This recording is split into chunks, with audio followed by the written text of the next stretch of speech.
Boom, we are live. It is Friday. It is only 9:08. That is a record. Hope everyone is great.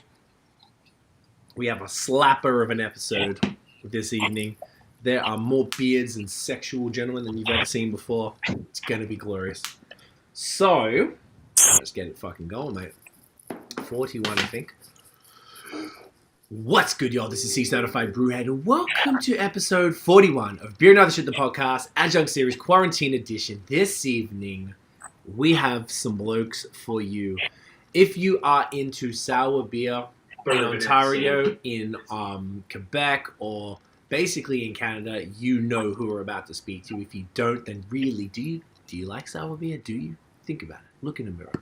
But it's okay, because you're about to learn. This evening, joining me as guest co-host, once again, we have Noah Forrest from Beerism, Nathan from NathanDoesBeer and BAOS, and Sean McVeigh, the god from Small Pony Barrel Works. Round of applause. Let's go, boys. Welcome. How's everybody doing? You're good? Everyone good? We're good. We're Yeah, good. Yourself? Delightful. Good, I am delightful. I'm chilling. Sean, thank you for joining us. This is great. This is the second time. Had you back on. It's overdue. Obviously, we would prefer to be out there in Kanata, but this is the next best things, So, I miss you. I miss everyone. Oh, we miss you more. Don't you even get me started. Look at that beard. That is some COVID growth right there. I love it. You don't give a fuck right now. You're just letting it go, eh? It's beautiful. Yeah, that's how you stay warm. Ottawa is, I guess, pretty nippy. You get pretty nippy up there. So tonight we're going to be crushing some fantastic beers. We've got a couple of them the same, and then we might go into some different stuff. Depends where the mood takes us. So maybe we start with that, and then we'll get right down to business. So, Shauno, tell us about this bad boy. Look at that. All right. Yeah. Tonight we're kind of looking at all of the beers from the Small Pony 2020 Culture Club lineup. Woo! These are like these exclusive beers that we only make for people in our club, which you guys are members of. So fortunately, these were all the beers we happen to have. Very special. This beer, it's called the Waggle Dance. It's got some sweet bees on the label right there. And they're dancing. It's really funny. We don't often try to have a theme for all the beers for the year, but just by coincidence, we ended up with little critters and animals on the first two beers we did. And so we just carried it through for the rest of the year. So as we bust these beers, we'll see that they are, sort of in that theme. This is called the Waggle Dance, which is it's actually named after, if anybody remembers biology or high school or nature. Remember nature? No, not at all. Genuine. So apparently, when bees are really good, foragers and gatherers, and whenever they come back to the hive from going out and grabbing pollen from flowers, they communicate where the direction and how far to fly to get to that food source to the rest of the hive by doing this crazy figure eight dance, and the number of times they do the eight is the more times they do it, the further it is, or they do it. The angle from vertical is the angle from the sun that they're trying to tell the rest of the hive to fly. So it's really neat. It's a cool navigational thing. But, so this is a beer that we made that started off. We made a honey beer last year, or 2019. So this is primarily a honey beer. So it's a sour beer. It's aged in barrels. But we wanted to do a honey beer slightly differently this year. So we started with the honey for this one. And we put it in a tank and we made a mead, basically, which is a honey wine, right? So we put a bunch of honey and water together, let it start fermenting with our house culture. We added a whole bunch of cherry pits that we had left from our cherry beer that we make every summer. Okay. Cherry pits give it this nutty kind of amaretto almond kind of character. So we had that honey mead base, and then we blended one of our sour beers into it. I can't remember exactly what barrel it was. Some of these barrels, it says 4 or 5 different beers recipes. There's Chardonnay. Oh, we blended a few beers, so there's a wine beer in there too. So a whole bunch of cool barrels we picked from for this, and we let it blend together, and We actually use some tonka beans in it too, which like give it like a little bit of a vanilla kick. So like the description on the front, I should read it. It's a blend of buckwheat and golden sour beers aged in barrels with local honey, wine grapes, tonka beans, vanilla. Oh, there you go. There's vanilla there too, and cherry noyo, which is cherry pits. So yeah, it's really hard to make a honey kind of beer because honey, a lot of the flavor of honey comes from like the sweetness. If you take all the sugar out of a honey, like when you ferment it, you end up with just like this dry thing that smells like honey. Right. So to add a bit of like honey character back to it, I went to like a health store and bought a bunch of bee pollen. You can buy this. It's like little granules, and it's just basically all the pollen that bees collect. Yeah. And we steeped that and like added it to the beer, and that just amped up that sort of that residual honey character. So this is like probably the most honey beer I've ever had. It's good fun. That was going to be my first question, because the first thing that I'm noticing is that it really smells like honey a lot, and that's not something that you get very often when it comes to honey beers. Definitely not. Yeah, and the cherry noyo and the tonka beans, I can't tell where one ends and the other one begins, because it really gives that amaretto like craziness. It's intense and amazing. Cheers, boys. Yeah, cheers, guys. Oof. Do you know what? This is probably one of the more restrained beers of yours, Sean, as far as that like enamel ripping, sourness on there. Which is probably. Yeah. Is that intentional? Just because it started at since we started, like half of the blend is actually a mead. That mead wouldn't have been as sour as our beers, so maybe that's part of the reason is that we blended a pretty sour beers together with something that wasn't a sour beer to start with. So, but it is definitely not as thing, and it is a bit on the restrained side in terms of like huge bold flavors and aromas. But like I like those like delicate things too, and I find that honey is just such a good like palette to pick from there, because there's just like you can have wildflower honey, buckwheat, like there's so many different flavors that come through depending on where the storage. So I think just using that pollen really like pushed it up to another level, which is pretty cool. That's the first time. Is it just me, or is it? We all had questions. Whoever was going first. Jeez. No, go. You want me to go? Yeah. Is it just me, or is it possible it's a little bit less dry than some of your other stuff, which also maybe accounts for the fact that it doesn't come off with like quite the strong acidity? Yeah, so that's a good question. So a lot of our beers, they dry out like pretty dry, like not a whole lot of sugars left. That's partly due to Brettanomyces in the beer, which will consume more sugars and like dry out beers a lot. There's also, I don't think we put it on here, but we did add a touch of a stevia leaf extract to this beer, just to like, not enough to make it like sweetened. We've done that before in a beer, because if we ever add sugar to a beer or honey, like that sweetness just disappears again. So like to come across like honey, like we added like we gave it like a tiny bump with stevia, and that won't ferment. So that's like a natural sweetener that is not fermentable. So it'll add that like hint of sweetness back up. So I think that could be part of it, but I think the other part is just like the blending it with back with like a less sour beer. So it's just one or both of those things, maybe. I like that. That's a good thing. Just before you get to your question, Nate, a couple quick comments. Tiff is saying I like the new look with the social handles. I was just looking at it on the screen behind me, and it looks dope. So everyone go make sure you follow everyone on the screen right there. Second, Chad Campbell says, shout out from a fellow Small Pony member. I guess he means the Culture Club. Shout out to you, Chad. Thanks for tuning in, bro. Nate, your question. I'm sorry. This is hilarious because we've never had to allocate questions before. Fucking nice. It's all good.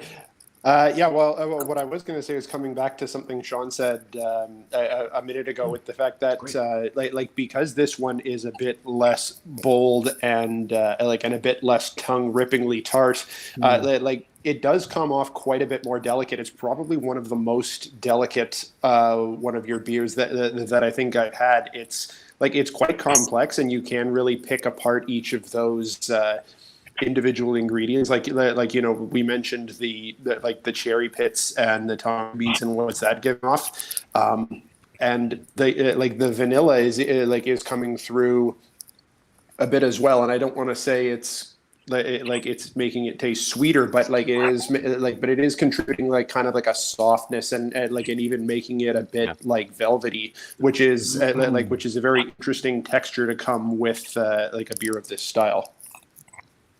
Yeah, that's interesting. And I find vanilla. You mentioned vanilla. I forgot that it was even in there, and there's like almost none. I believe we actually took some vanilla beans that I had that I've had for years. They're probably worth $1,000 for this bag of beans that I have nowadays. But we added them to it, like, and I feel like we've got enough experience now. We've done, I think, 49 different beers over the last 3 years. So like and they're all blended and all these things. So like, you know, when we started off, we did like raspberry or cherry or hops or something. And like, I think, and this is the second honey beer we've done. So I think we just gained a bit more experience in how to blend things, and like going on the delicate side with something like this is great. And I want to look at doing more beers like that are like, you know, not just like a one note, like bold flavor.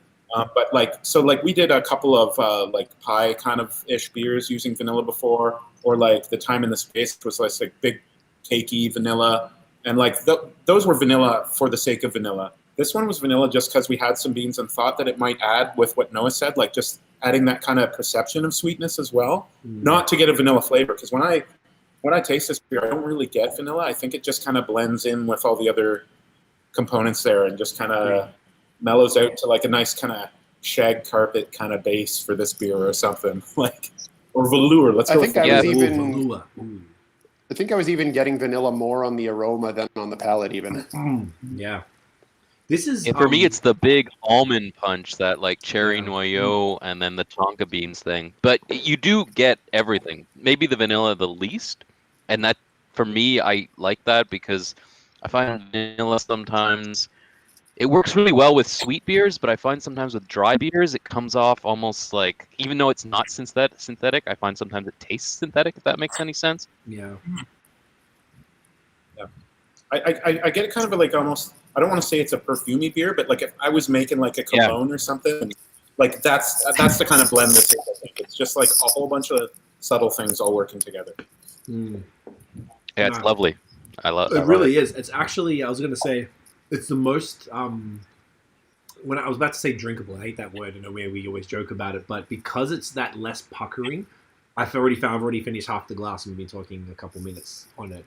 Because it doesn't, like, it's like when it's the puckering one, I kind of want to take a sip and dries your mouth out a bit, and then you're like, oh, all right, and you kind of recover a bit, then you go in for more. But this is, like you said, more delicate because of the meat, and it's like that really nice honey flavors. It's super delicate, and I just feel like it's just like it's going down way too easy. And it's 7.5 I saw, which I would also say is probably on the higher end of the spectrum for your stuff. Yeah, I'm just seeing that now. Yeah, and it does not taste it. You've hidden that well. This will get I'm loaded.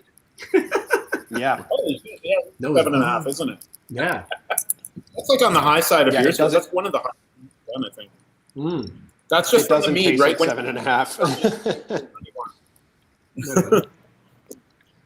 Was that intentional to come out at 7.5, or was just kind of like, oh shit, here it is? I don't think so.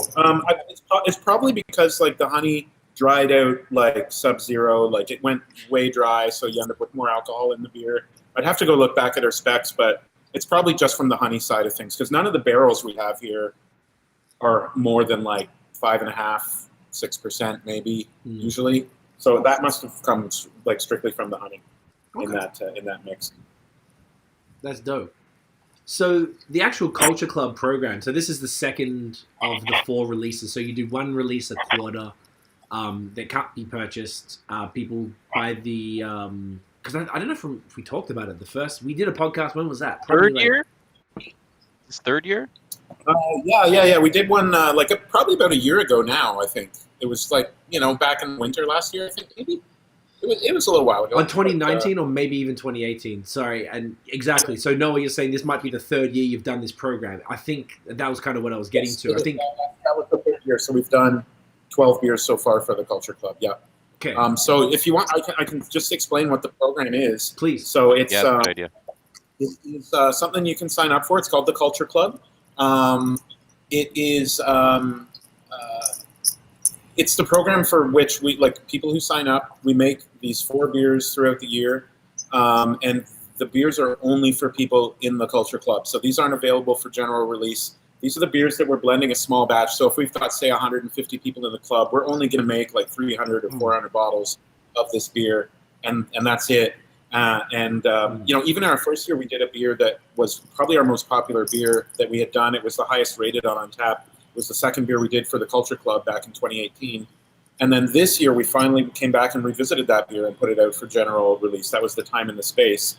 Just because we said, hey, we're making a blueberry beer or a raspberry beer, we actually have the components to make that experimental wheat beer we did for our club back in 2018. So it's kind of like it's a way for us to kind of like push the boundaries and like spend more money than we normally would spend putting a beer together, because like they're all paid for already when you sign up. So we've got a budget for the year and we can just blow it, right? And we can try some cool stuff. And they're generally really good.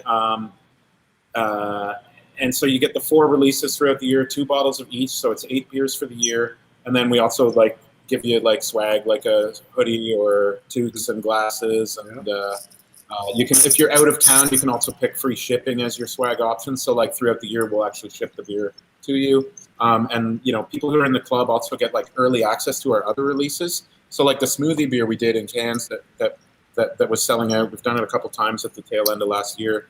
It was selling out in like 3 minutes in the morning when we put it for sale. But the people in the Culture Club, as part of that contract, get access to it in advance. So like some of those people bought up some, and they could take their time at night and order them rather than trying to rush through an online store and punching a credit card. So that's kind of fun. And the new thing this year is that we are offering also any remaining bottles from previous years that we still have here are open to anybody who signs up for 2021. So the Culture Club is open right now. You can sign up. The cost is $195, and that's including taxes. So it basically works out to about $20 a bottle, and then like $35 worth of swag.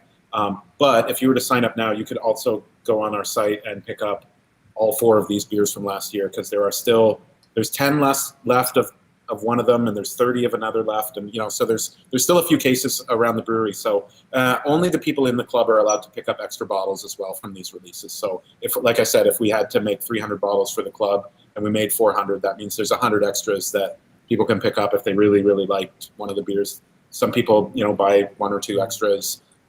I know some people have really, really, really liked the beer and like bought a whole case of them. So those are kind of the perks of the club. Hope that explains it. Yeah, man. I love it. I was really amped when you brought back the time and space, because that was one of the first club beers that I tasted back in 2018, and it was one of my favorites as well. So it was cool that one made a comeback. Yeah. Oh, thanks. That was that was one of the ones that I referred to as your dessert sours. And you've had a couple of more that have fallen into that category since, but that one was a special one. It kind of happens that way. So like sometimes we're looking at making a beer and we're thinking like we do like a pie treatment on this beer and just go over the top with it. But then we think like, oh no, we still have to make 2 more Culture Club beers this year. We should save that idea for that, right? So a lot of the beers for the club end up being like, at least half of them end up being kind of like these really desserty kind of out there beers. And we haven't done a whole lot like that for regular release. Partly because, like I said, we're saving those ideas for the the special beers we have to make throughout the year. That doesn't mean they might not show up in our online store for everybody next year or something like that, right? We were even tossing around the idea of taking the time and the space to the LCBO at some time, because we've done our dark raspberry beer with them 2 winters in a row now, and maybe it's time to do something else. So we could always maybe try and do something like that, but I don't know. For me, of your dessert-like beers, I really, really enjoy. I don't know. It's not that I wasn't expecting to enjoy it, but I wasn't expecting it to be one of my favorite things that you've done, and that was the Cobbler Beer. That peach cobbler thing was Is that spectacular, disassemble, man. reassemble? Yeah, I really dug that beer. Amazing. We called it It was disassemble, reassemble. It was like, we took we used a whole bunch of peach beer. Like when we made a peach beer that year, sometimes these club beers also fell out of other beers that we're working on. So like when we make a beer, we'll blend in like, if it's a fruit we haven't used before, we'll like put in way too much of that fruit. And then we can decide later kind of like, can we tone it down 30%? And that's a nice blueberry beer, for example. But sometimes when we're working on these club beers, we just say, well, let's take 200 liter or 100 liters off that tank that's still like way too fruity, and we'll use that as one of the parts or the start for one of the club beers. So yeah, they end up usually, like often we push them over the top a bit, and that pie one was great. It was like an over the top peach. That was the first time we ever tried using pectin in a beer, so it added a little mouthfeel. Not quite as far as like the tin of peaches mouthfeel, but like it was a little slick because I don't think we can crack it in our beers because it will ferment out. So that was one idea. That was the first time we also tried, I think, sweetening a beer a little with stevia leaf. So yeah, and the spices, that was probably the first time we threw a bunch of spices in. So it was a really fun beer, and I really want to come back to that beer sometime because it sold out and there's none left, and it was delicious. I got one. Yeah, and I mean, you threw in a bunch of spices like you said, but you managed to really keep it subtle. Like everything in that beer was subtle, right? Like, we spent 4 days mixing a bit more spice, a bit less, like tasting it with 3 people. Like it was a long process. Right. Are a lot of your beers that like that process kind of like experimenting with how much you're adding of all of these ingredients like as you go along, like just kind of like adding a bit more of something and. Absolutely. Yeah, like especially the club beers where we're adding some of these adjuncts and stuff to it. We don't just say like, well, we used this many grams last time because they're usually in the last time that we've done something like that. So a lot of these beers, it's the first time we're trying something. So we do sit around. We'll get beer off a couple barrels, mix them together, and then sit down. We'll like steep up some cinnamon, some nutmeg, and we'll have these different teas and like mix and match them together and try and get the flavors we want. If you ever came to the Blenderama events that we hosted here, that's kind of like how those operate as well. We just get a whole bunch of things out for people to try dropping into glasses of beer and see what flavors kind of emerge. But the one thing we've learned over the last year or two is that even though you can sit down one day and come up with a mix you like, repeating that on a larger scale is not always exactly it doesn't always exactly come out the way it does. For example, like the Fuck Racism beer that we did, which was a fundraiser, like all the proceeds went to charities in the community. Like we played around with an orange extract until we were super happy with like having like that kind of chocolate orange kind of vibe to it. And then in the tank, a bunch of it volatilized away. So, there was so much headspace in the tank for blending it for packaging. So it's like a less orangey beer than we had planned on, but it still came out good. But this is the thing you'll learn, like we learn, and we'll also learn that, like we thought we had the cinnamon and nutmeg ratios nailed, and then like once it comes out of bottle conditioning or it's sat for 2 or 3 months, like one of them might fade a bit faster than the other or something, so you'll end up a little out of balance. But again, this is the reason we're doing these beers as well, is to really try the new things. I love it. Nancy That's Slater really just cool. commented, I know Nancy is, I follow her on Instagram, I know she's a friend of yours, Nate, and she says, former member, couldn't do it this year, but after watching this video, I'm now regretting it. It's like, ooh, I feel you, Nancy, this is pretty damn exceptional. So then, okay, go on, Nate. No, I love Nancy. I was just going to say, I actually I owe Nancy for having shared her membership with me the first year, and then we split a membership the second year. So it's because of her that I tasted the first round of the Barrel Club, and then we split it last year, and then 2020 I got my own. Like, that's a great way to do it, though. Like, I know a few people who have said like, oh, it's a bit expensive, but like if you have a friend, it's very easy because you're getting 2 of every beer too, right? So yeah. Like, it's perfect for that. And these are the best shareable beers, honestly, among my faves. Nancy says, damn you, I just signed up. Girl. Well done, Nancy. Well done. I love it. Nancy, all of these beers are still available. We'll hook you up. Yes, you definitely need this. This is crazy. Yeah, I really enjoy sharing your stuff, Sean. It's like you can, if I'm not having many other beers that night, I could absolutely easily drink one to myself, but they're like a pleasure to, particularly the ones that are a little more intense as well. They're a little more, they're just perfect for sharing. But that's why you also made the 375s for the I LCBO, love the those. single servings. Yeah. So when we did started out, you were we did doing was it. in these like wine size bottles, right? So Mm. I have, and part of that is like the labor required to bottle it. It takes us twice as long to bottle smaller bottles. So like this was how we started. This is how a lot of these sort of traditional sour beers are packaged, because we also bottle condition them. They condition and carbonate well in the bottles of these size. But you know, it's tough to put a beer on the shelf at the store for $15 or $16. It's way easier to get someone to try something when it's under $10. So like that was the big push towards trying out smaller sizes. I've had feedback from other people too, like in the club, saying like, "Oh, I don't have anybody to share it with, and the bottle's a little too big. If you thought about doing the smaller ones?" So like we're in the process of transitioning, kind of like we're still doing beer in both sizes, but every now and then, when we do a release for the LCBO in the small bottles, we'll have like 500 bottles left over, and we'll put another beer in those as well. So on our website, if you were to go to our online shop, you'll find a couple of our beers available in both sizes. So we're like doing that more and more. And as we get our, modernize our sort of packaging setup, which is currently 3 guys standing in a line doing everything by hand, we can modernize that a little bit and unload ourselves. We'll be able to probably move wholesale to those smaller size bottles, which I think will make people happier. I love it. One suggestion that actually I got from Noah, which could be a merch idea for you if you don't already do them. So Noah obviously drinks a lot of barrel-aged stuff, and Noah, you told me recently that you just put like a wine stopper in the bottle, and that allows you to drink it for the next day. So yeah, and they're perfect. So Tiff has one for her wine and champagne and stuff. So I started doing that if I'm having a bigger one.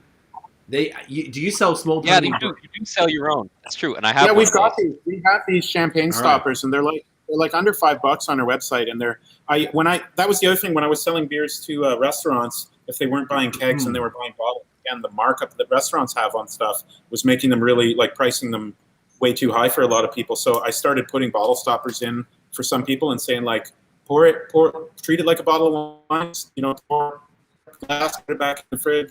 Stopper it with the champagne stopper. You can pour that bottle for 2 or 3. I think we told restaurants you could pour a bottle for 2 days. We did a lot of testing here and said it will taste 95% of what it did when you opened it after 2 days. I keep them in the fridge at home for a week or 2 sometimes, but I wouldn't recommend that a restaurant do that if they are selling it to somebody.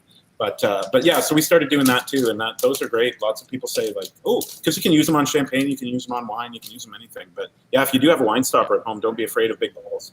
Yeah, man. I definitely picked that up from Noah, and I found that so handy because it maybe in a night where I'm like, I'd love a beer like this. I'm like, but Tiff's not drinking, and I don't know if I can do a whole one, but boom, no problem. You got that in there. Nancy just comments. She says, always wondered about the bigger bottles. It's a lot for one person, especially when it's a sour. Could you speak to why you decided initially to go for the large format? Yeah, well, that was just the format. Before I started the brewery, I visited a whole bunch of other breweries, and this was primarily the size you were finding these beers in. If you were to buy Rodenbach or Cascade or any of these other beers, you're going to find them in that size, and that's just kind of what they've always been. If you buy any Belgian beers at the beer store, generally they were in big bottles too. So that's just kind of where we started. There's also just so much space for label art and everything. They're just so nice to work with.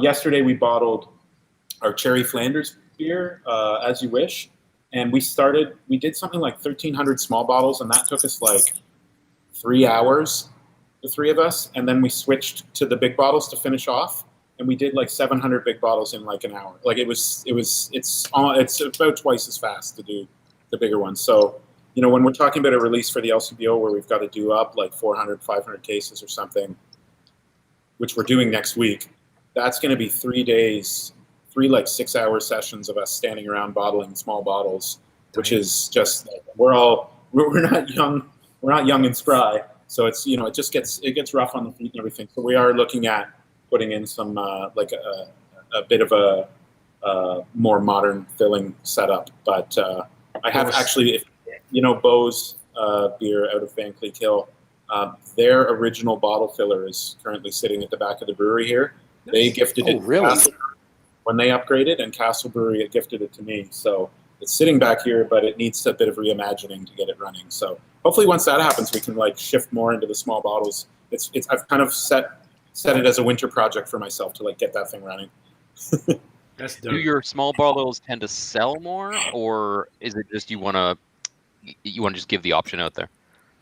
Yeah, that's not known, Noah. So that was something I asked people too. I said I talked to other brewers and I said, look, you've moved to smaller bottles. Do you sell at least twice as many of those small bottles as the big bottles? And a lot of people said, not really. People still come in and they buy one of everything or something like this. But I've heard a couple other theories from other people, like bar and restaurant owners, saying like, some people will tell you like, well, I've already got 3 big bottles in my fridge. I don't need any more big bottles right now. So like, there's also that side to it, and there's also like, if you can, you might have people might not buy as many in one stop, but maybe they're coming back twice as often or something. Yeah.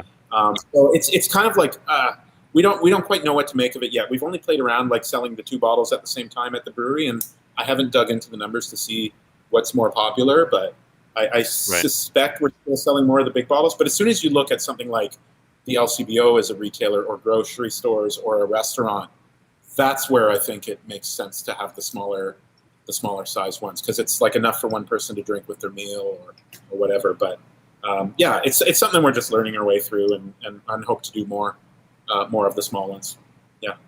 Yeah, it makes sense. That makes sense. I feel like there's been a trend towards that more, even just with the short cans as well. The same thing, like a lot of, whether it's like people trying to move into, like, well, the small cans too, right? You've got breweries who are putting so much hops in their beer that the big can would have to sell for $6, but then they can sell a smaller one for $4. Like, I think Dominion City is a good example where they're doing a lot of expensive beers, so they're just shrinking the package to keep it affordable. Like lots of people are doing that. I saw Shortfinger released an Imperial Stout like today or yesterday, and it was a $3.55, I think. So like that's a 9% beer with peanut butter and jam and like all the good stuff that's expensive. So that's just a way for everybody to keep things affordable. Also, if it's a small batch size, you can sell it to more people and just get more people will be able to try it if you have more of a smaller size one, I guess, which is always good. Yeah. We were actually going. Oh, sorry. I was just going to say, like, a couple of years ago, I probably would have said that there's like this. I feel like there's this mentality with large bottles where everyday consumers are more willing to spend a bit more money on them because there's a wine element to it, right? So you walk in, and you're like, oh, I got this big, beautiful bottle here. This was $15, but whatever. But if you give me a can and you're charging me like $8-9 for it, you're just like, oh, this is so expensive, But that said, I feel like that's in the last couple of years shifting. Now that everyone's canning and IPAs are so expensive, I can imagine spending that on a barrel aged sour is not quite as daunting as it once was. But I'm just kind of speaking from people I've talked to, not necessarily like market research or anything, but I feel like it's shifting. So the success of going small might be perfectly fine. Yeah, a lot of people ask when I'm going to do cans, but since we do bottle condition everything, that means that we add a bit of sugar and fresh yeast when we bottle the beer, and it's bottled still like a wine. It carbonates in the bottle, which is the traditional Belgian way of doing things, or even cask ale is done the same way. But doing it in cans is tricky because now you've got this sediment at the bottom of the can, and you won't be able to see it until you pour it out. Cans are also weaker if they're not carbonated, so you can't stack them more than 2 rows high. They'll crush each other. So there's all kinds of weird gotchas that happen as soon as we start talking about doing one of these beers in a can. So it's not something we've really looked into too much. We've talked about it, but it's we might do a couple experiments like we did the smoothie beer, but that's a totally different process, and we're totally not outfitted to do that at all here, which is part of the reason that we can only do a few at a time. But we can talk about that one later. Okay. Oh, we're going to talk about it, all right. Don't you worry. Yeah. Oh, we're going to talk. You guys want to break excited? Oh, I'm jumping out of my seat for that one. No, you're right, and I feel like there's still Noah, you make a good point as far as the way that the perception is going with beers. I feel like the first one, I feel like we might have talked about it with Emily that time, but we would 1050 from Oscar Blues was one of the first big stouts in a can, and it was like, oh wow, there's a barrel-aged stout in a can. What's up with this? And then people got used to it. But I feel like one style that has not transitioned to cans is the barrel-aged sour. It just kind of feels weird. I like the fact that it's a large bottle and a small bottle. I think it's the same end, really. Gives people the choice. And I think people appreciate that option, particularly when it comes to the specifically barrel aged sales that are, like as Nancy said, they are can be a lot. You can do them in one night. I imagine all of us will need some Tums or something. Maybe you're used to it after this, but probably are by now. But yeah, I do. I think this only makes sense. It's an expensive product. You have hundreds of barrels in there. Last time I was there, you had like one fermenter, one mash. You didn't really have all these places to do it. And you're making it, popping it in barrels, and that's your whole business. So it isn't. It's just an expensive, higher end product. It just is what it is. So it is, and unfortunately, there's no way to subsidize that with our other beers because we don't have others. Except the smoothies. Smoothies. Do more smoothies, Sean. Oh, I can't wait to talk about that. Ooh, do you mind if I touch on that for a second? So I think when I came to visit you, unfortunately, the only time was, I don't know, maybe 6 months after you opened or something like that, and we chatted for a while. And I kind of asked, like, and I think what I had interviewed you for one of my articles too, and I think I asked you the same thing, which was, are you ever planning on doing things that aren't necessarily barrel-aged sours? Now, I know you're not going to be going and creating big stouts or whatever, like, this is your realm, but I guess I was always curious, like, would you ever do like a kind of like a clean saison and then blend in 10% of your sour to give it a light tartness or something along those lines? Or is the plan still to continue going down the road that you're going now, but obviously with more experimentation with adjuncts and other things and stuff like that? Yeah, I mean, it's not quite set in stone. We're obviously free to do whatever we want, but I've tried to hold ourselves on sort of on the path we're on, like, and keep focused. I like that we're only doing the one thing, so if you see one that it's what to expect. It's also something that it's like a unique catchphrase we can use to say, like, we're Canada's first and only all sour beer brewery, which I think is still true. So as soon as if I hit the 5-year mark and we're like successful, I can obviously change things, and I won't need to use that talking point. But we're trying to stay on sour beers, and we're trying to stay on barrels. Now, if they're all going to be as rippingly sour as they have been in the past, I doubt it. We have done a saison before that I put enough hops in it. It was the first saison we did, and it just wasn't sour. It did not get sour. So we ended up blending. Actually, that's the beer that last year, 2019, we ended up turning into the pineapple beer, Tropical Apocalypse, because the pineapples added the acidity that it was missing. So it wasn't super sour. It was sour enough. It was a saison. We called it a tart saison at that time.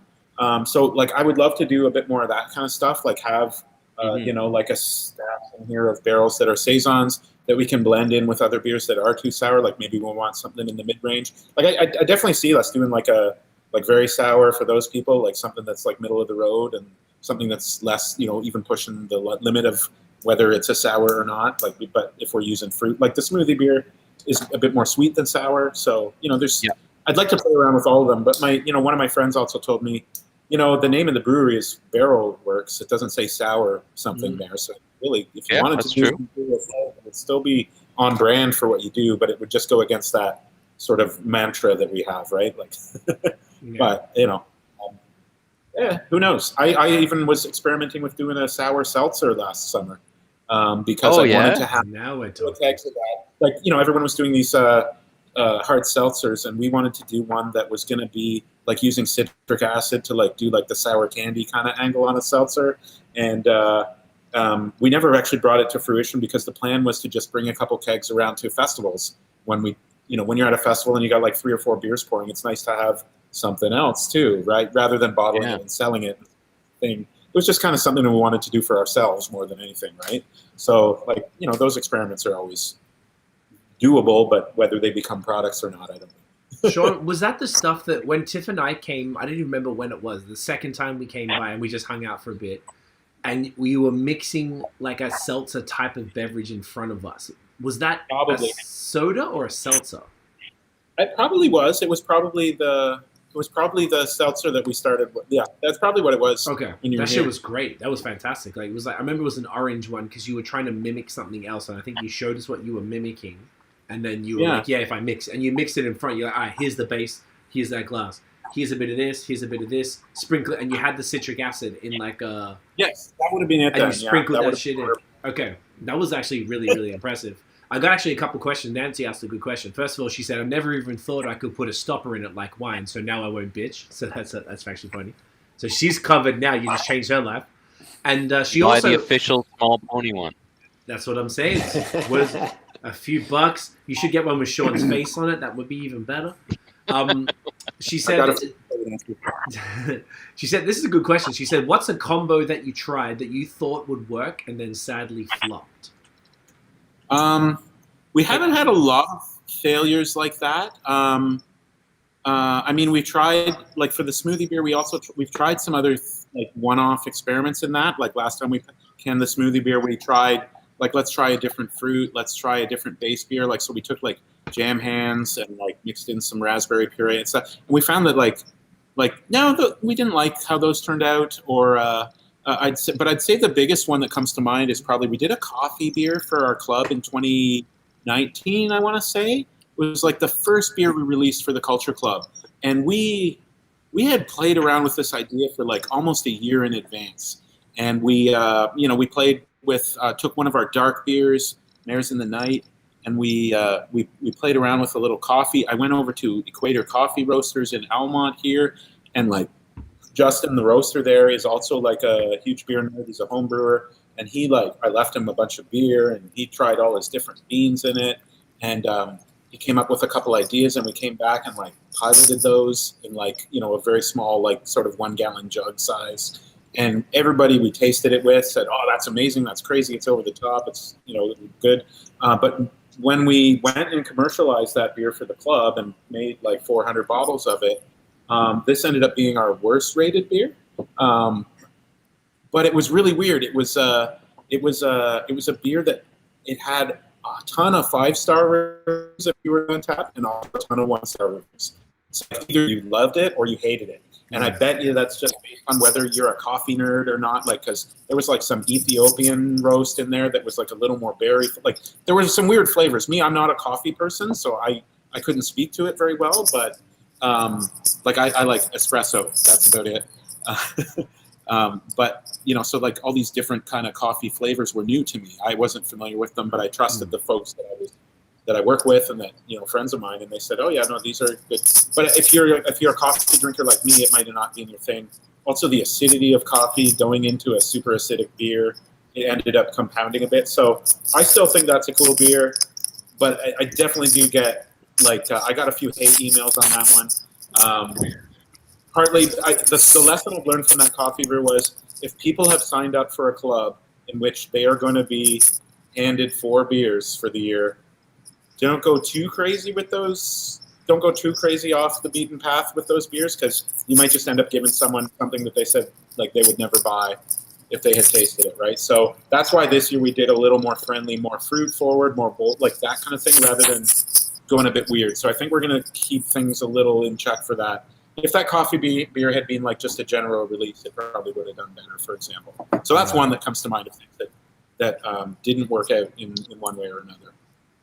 But I think you handled it well, because if I'm not mistaken, you offered to people to exchange it, right? Or if they really disliked it or something. I think I saw that email. I emailed the club and I said, "Look, I've got some feedback from some people that they didn't like it.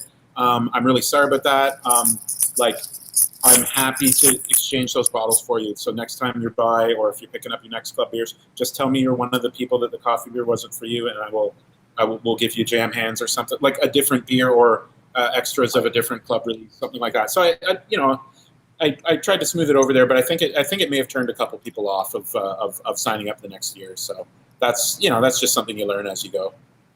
Yeah, that's a shame, but Yeah, at least exactly. I agree you handled it well. Nancy said, "I got to be honest, I was one of the haters on that one." It's definitely Not everybody's gonna like She wasn't everything. mean about it though. Like there are people who don't drink stouts, for example. So like if those people are in a beer club and they get a smoked porter, they're just not gonna like that either, right? Like no. I mean, I guess that's what you're signing up for when you sign up for a club. You're kind of taking it, whether you like it or not. It's kind of tough shit. Like, that's what you signed up for. Well, we're trying to avoid that, though. Now we're trying to keep that in mind when we're playing with ideas. We're going to basically, like, do you think everyone will like this? Or, is this a bit Well, too it was out good there? of you to take it in stride and kind of take some takeaways from it. It is unfortunate that that some people were really that turned off by it, as Craig was saying. When you sign up for a club like that, and particularly with the style that you do, it's the kind of thing that you should be accepting that some might not necessarily be your cup of tea because it's a bit more experimental than the mainstream ones that you put out. But I mean, there's always going to be someone who's going to be more confident with their criticisms than they maybe ought to be. At the same time, I hope it doesn't stop us from trying to do something that could be awesome, right? Yeah, and that's exactly. Maybe I should put that in the disclaimer up front. Is like, look, if there is a beer that is just panned by a good chunk of the club, I'm happy to make you happy, right? I'll give you something that you do like, right? So maybe that, because I'm going to do that anyways. If someone doesn't like a beer, I'll give them something else. That's fine. That's what any business owner should be doing if people aren't happy, right?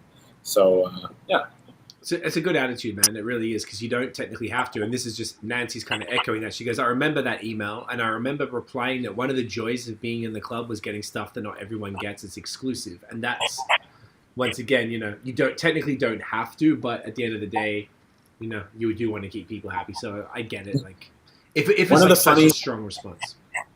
Yeah, one of the funny things with that beer was that even though it got 5-star and 1-star reviews, there was a lot of the 1-star reviews were amplified because you could take one bottle and pour 6 glasses, and I would see 6 reviews for that one beer, all on the same coffee table, all giving it 1 star. So that was one bottle we sold, 6 1-star reviews or something, right? Yeah. Versus someone bought a beer and they really loved it, that would have been 1 review, right? Yeah, that's that is one downside of the sharing thing on Untapped.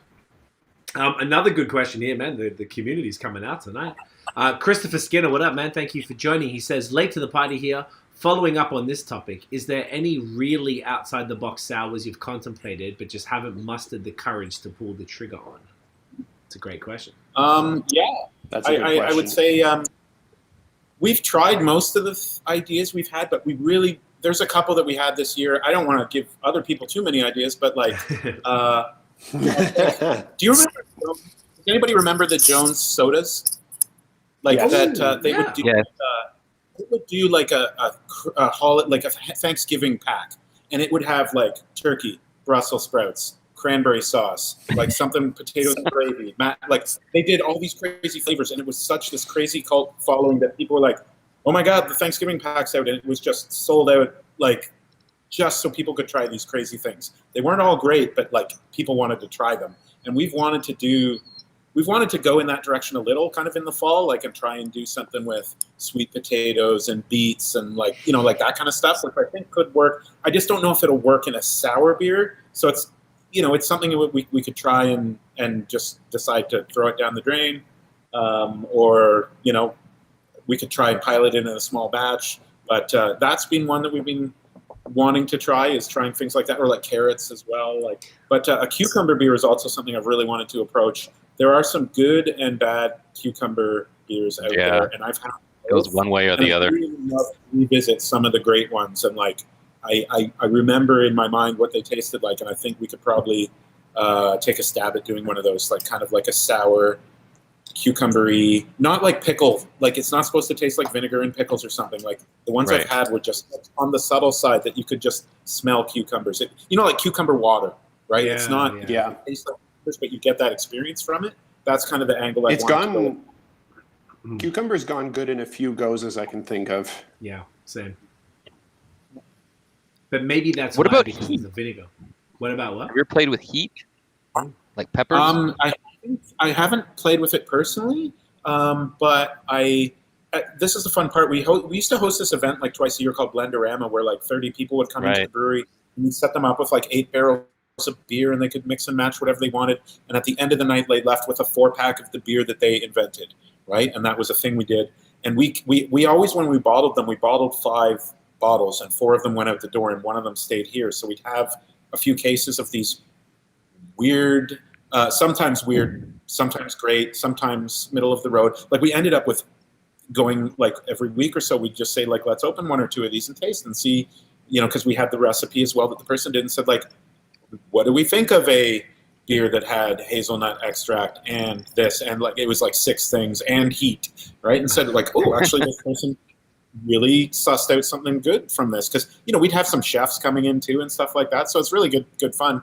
But like I'd say that we've tasted probably about 5 spicy that people tried, and I think of those 5, like maybe 2 were ones that like that I think the person got it right. Otherwise, they were kind of just like painful.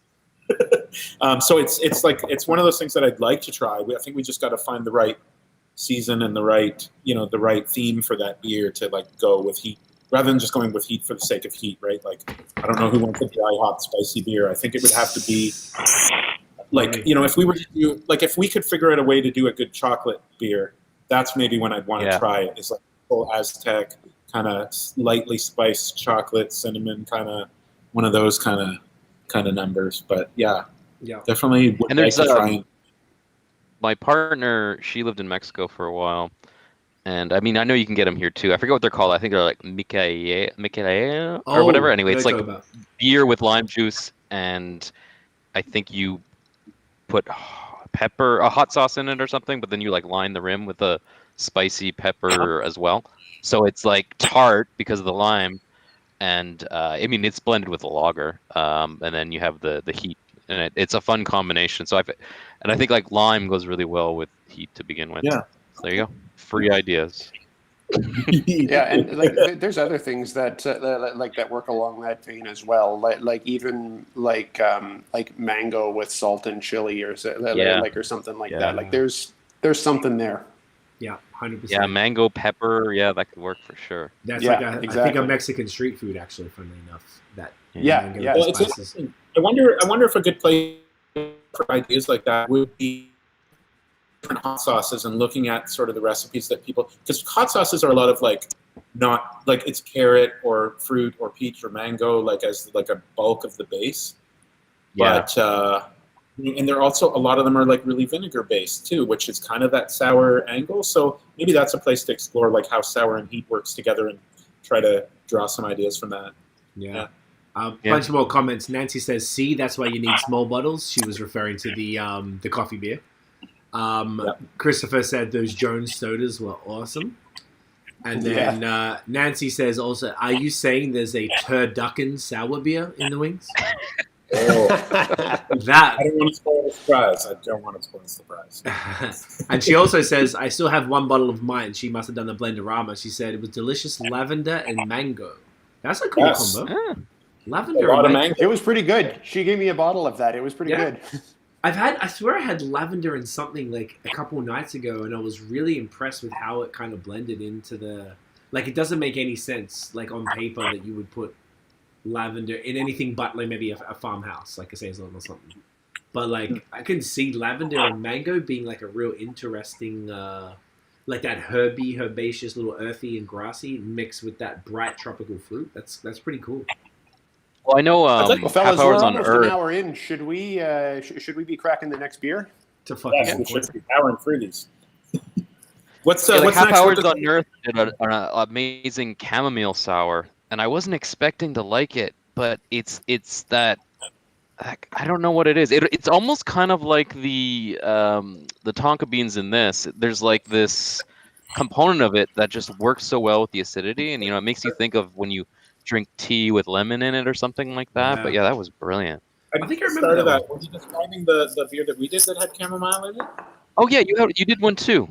Yeah, that was the first honey beer we did, which was, I believe it was. That's Yeah, it was a honey beer that we did the first year. I think it was a wine beer with honey added, and then chamomile, and I think maybe there was tonka beans in there with it, but I can't remember exactly. It was called Hive Mind, and that was. Oh yeah, I remember that. But chamomile, Oh, we did a sour beer for Whitewater Brewery, like in collaboration with them and for them. Yes. Like in the first year, that was called Timber Tales. I think that was the chamomile beer. It was dry hop, and it had chamomile in it as well. That was the first beer we had together on the podcast, in the last podcast. I remember that specifically. Okay, I'd love to revisit that again. Yeah. Yeah, man, that was great. I'm just gonna grab the other beer. Does anyone else have to run off, or everyone else has got it nearby? What's next? Panda Medic. All right, I'll be back in 1 second. Yes, cool label. Such a dope label. While Craig's running off there, and since the name of this one is kind of topical on that, I'll ask a question on that, Sean. We're now like 9 months in or so that we've kind of been dealing with pandemic life. How have you been finding that from your business perspective? Like, we've chatted about this a couple of times with the amount of deliveries you're doing around the city. Anything else you can talk about on how it's kind of shifted your business model? Yeah. So yeah, obviously back in March when we had to kind of shut things, breweries were deemed essential because of reasons. We switched immediately that weekend to doing home deliveries. We've had an online store since basically like a couple months after we opened, so early 2018. And online orders have always been just kind of a trickle in the background. Most of our sales were usually through the front door, or to a quarter of them to restaurants, and maybe a quarter of them through the LCBO or something. But the bulk of it was always here. And of course, now with the stoppage where people can't come to the brewery and sit down at the drinks, we used to have a lot of visitors from out of town on the weekends. That all just kind of stopped. So we lost a huge chunk of our retail business here. But at the same time, whenever I'd be driving beer and dropping it off at bars or restaurants or the LCBO, it's too bad I have to pay Canada Post $25 to ship this box to Orleans, which is like on the other side of Ottawa or something, because the person can't come here to get it. I'm already driving around town. Why can't I drop these things off? And it's because no one's home. I can't just leave beer on a porch, like where a kid can get it or something. Everything's got it. You got to make sure the people who are receiving these packages are aged, right? So it was kind of the perfect storm for us back in March. Was everybody was suddenly at home. And nobody wanted to go out. And I think a lot of breweries saw this, that there was a huge uptick in online orders if you were doing home deliveries. So I said immediately, if you buy, say, 3 or 4 bottles of beer, we're going to drive it to your house. That's no problem at all. So that really helped. And I think everybody was super generous in supporting all the local businesses through those early months. But that big boom of online and home delivery sales just kind of petered off in the summer. I think after the May long weekend, it dropped, and then once you hit June, it fell down a bit more. And I thought, am I doing something wrong? Is it me? But talking to other breweries, like the brewing business, as you guys know, is like super friendly. Everybody knows everybody. Everybody helps everybody out. So I asked next door at Big Rig, and they said, yeah, we've noticed that too. We used to be doing this many, now we're doing this many. So I think just across the board, everybody, it all just kind of slowed down. I think also as people just got comfortable with going back to the stores, like going to the LCBO or groceries outside of just groceries, which were essential. People, I think, got a little comfort back. But yeah, we're still doing a bit of that. I think the other big hit we had was just restaurants kind of not ordering anymore. I can't remember the last time I sent beer to Toronto.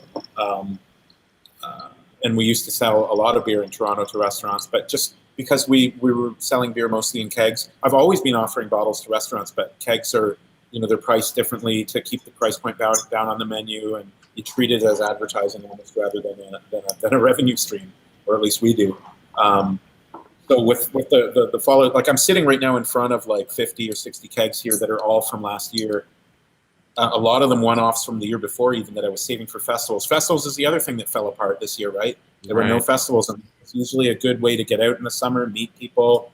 I think a normal summer I'd be on the road like every week or two, just visiting different festivals and sharing beer with people. So yeah, I don't know. I haven't looked at it. The sales may be flat or a bit down this year, but given the loss of a couple chunks of revenue there, like the home delivery and the online component of it has really helped us out. So thank you to everybody in Ottawa and around Ontario who has been supporting the brewery and their local breweries and everyone else. Yeah.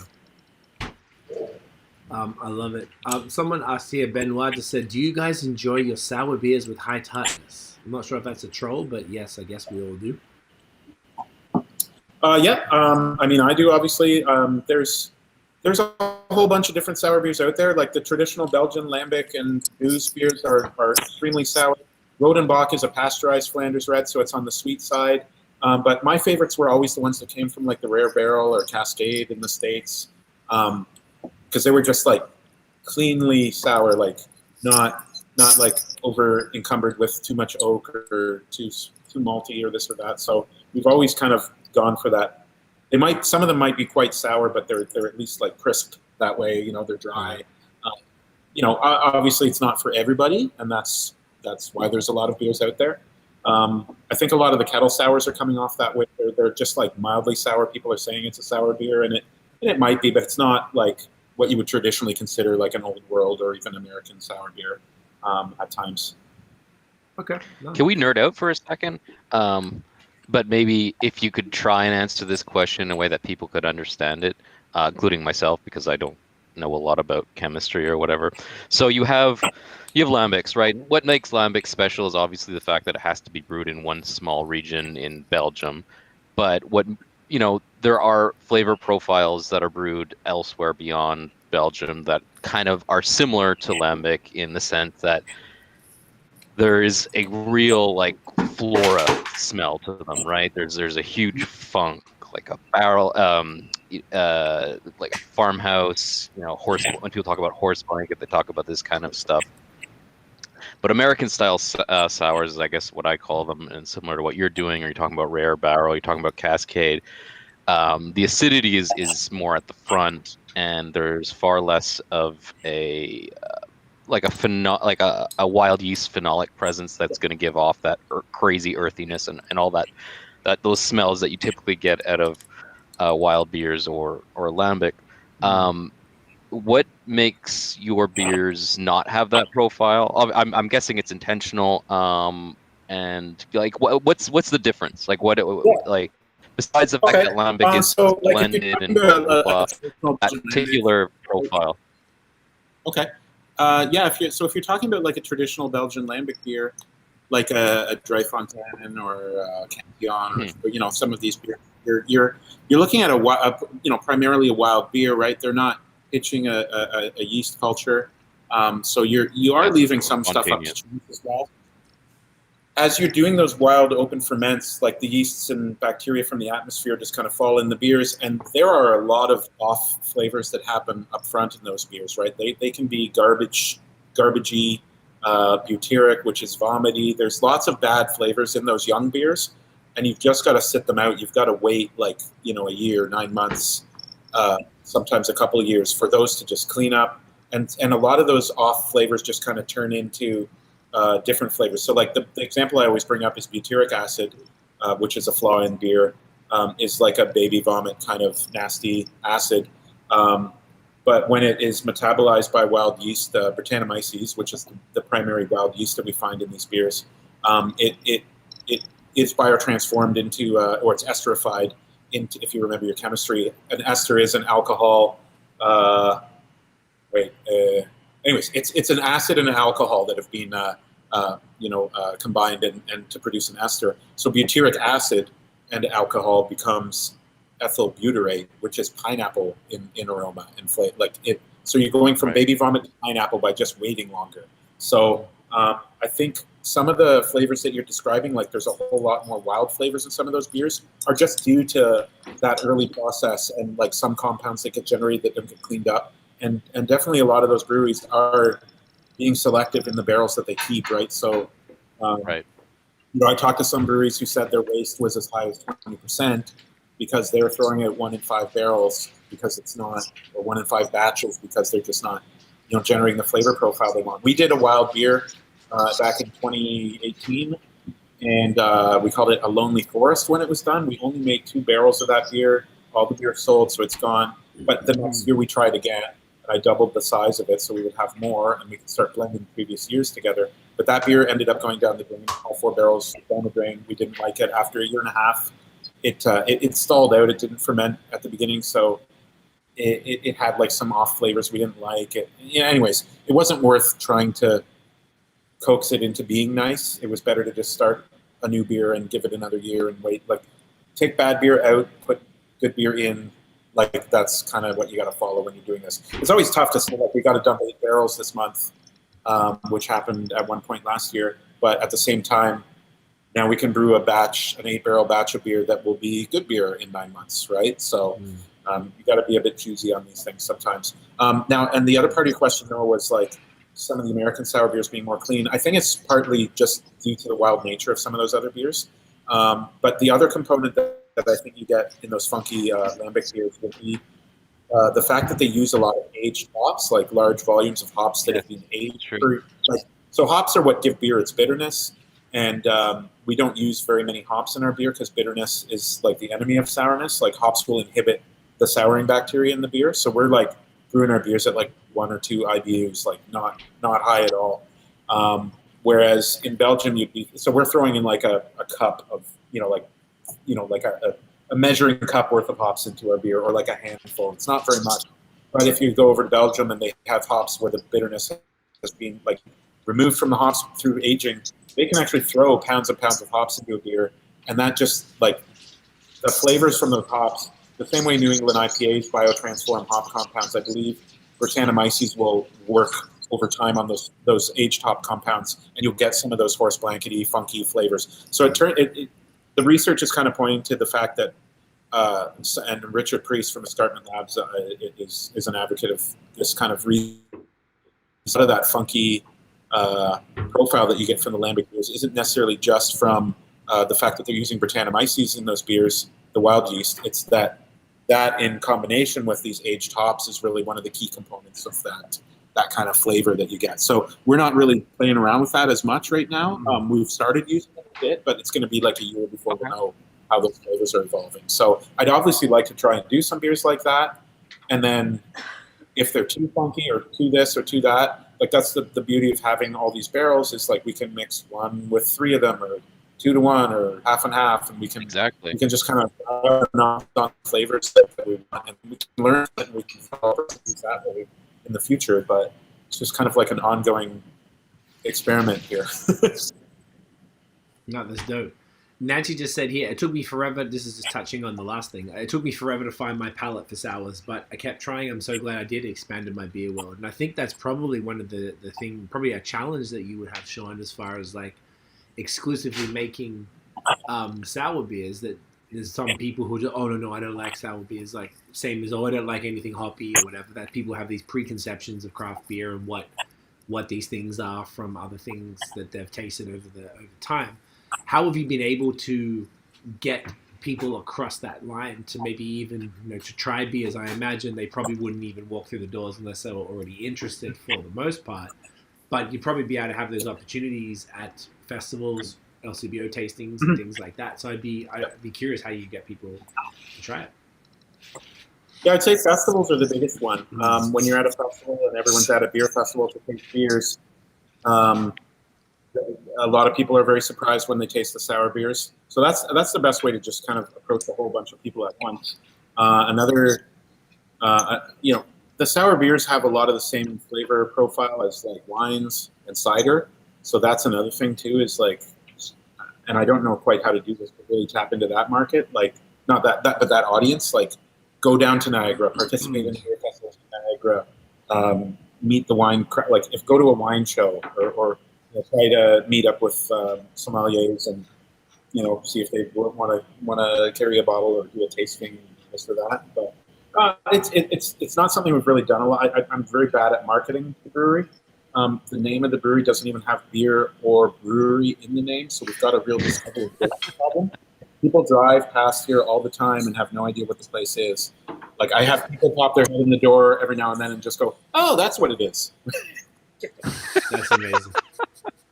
So in the summer, we had a video outside, so we had a banner made up that had the barrel aged sour beer slogan across the patio out front of the brewery. So then I think we got a few more people popping in this summer to just say like, "Oh, I like sour beers," and I had no idea you were here. Lots of people say, "I had no idea you were in Ottawa," or whatever.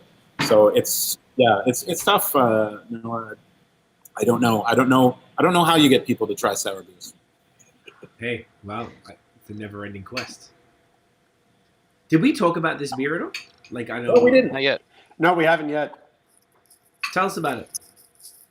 All right, I'm going to read about it for a moment here. This was the third beer we released last year for the club. It's called Panda Medic, for obvious reasons. In a pandemic, that was our critter that we came up with. I got to say as well, a shout out to Lotta Larsby in Sweden, who does all of our artwork. Is the sister of a friend of mine that I've met in Sweden. So, yeah, she does great stuff. He does. The goal for this beer when we started blending this was just like aim for like fruit punch and like not just fruit punch, but also like sangria. Yeah. So if you're noticing, it's kind of flat. It's not highly carb like our other beers. Oh, that was intentional. I thought I had a bad bottle or something. No, you don't have a bad bottle, and I've answered that question to a few people. They are all like this. Okay. Not necessarily set out to do that. Wink, wink. But Yes, you did.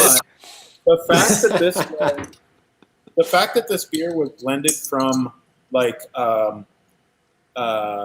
it's golden and buckwheat beers. Like we were really trying to aim. Like we had cherry, we had apricot, orange, peach. Like there was, oh geez, what is it? It's cherry, apricot, orange, peach, and cherry pits. Yeah. We just said like we like where these flavors are going. It reminds me of a sangria. Like it reminds me of taking all those fruit punch fruits and putting them into a big bowl of wine, right? So the fact that it came out this way was fine with me. The only other time we've had a beer that refused to carbonate on us was another wine beer. So that was the story then too. So I'm not too sure what happened with this one. It may carbonate over time, but we tried that. But I think it's kind of like a serendipitous fact about this beer is that it is like it emulates sangria even in that respect. Which it's funny because that actually matches how we blended and tasted it. Right. So as we're sitting around mixing all these flavors together and tasting it and trying another one for a few days, like this beer actually really represents what we came up with at the day, which is different for other beers. We'll make I find. And then when you bottle it and it carbonates, it's totally, it can often be totally different. Like some of the aromatics come to the front because they're being, launched out of the beer into your nose, right? No, I love that. What if I put it in the soda stream? Ooh, yeah, you might be able to do that. Be careful though. Be careful. Soda stream doesn't work so good with beers. You gotta go slow. Oh yeah, otherwise it just overflows. Okay, I never tried it before. You have to use water. You can't use anything but water, no? Oh, you know what? Well, you just gotta pour this stuff into. I know some other brewers who have done it too, right? You can load some beer into one of the soda stream bottles and just give it a little burst, and it just foams up. And then if you wait like 10 minutes, it'll settle down, and you can just kind of repeat a few times. You just got to do it in a sink.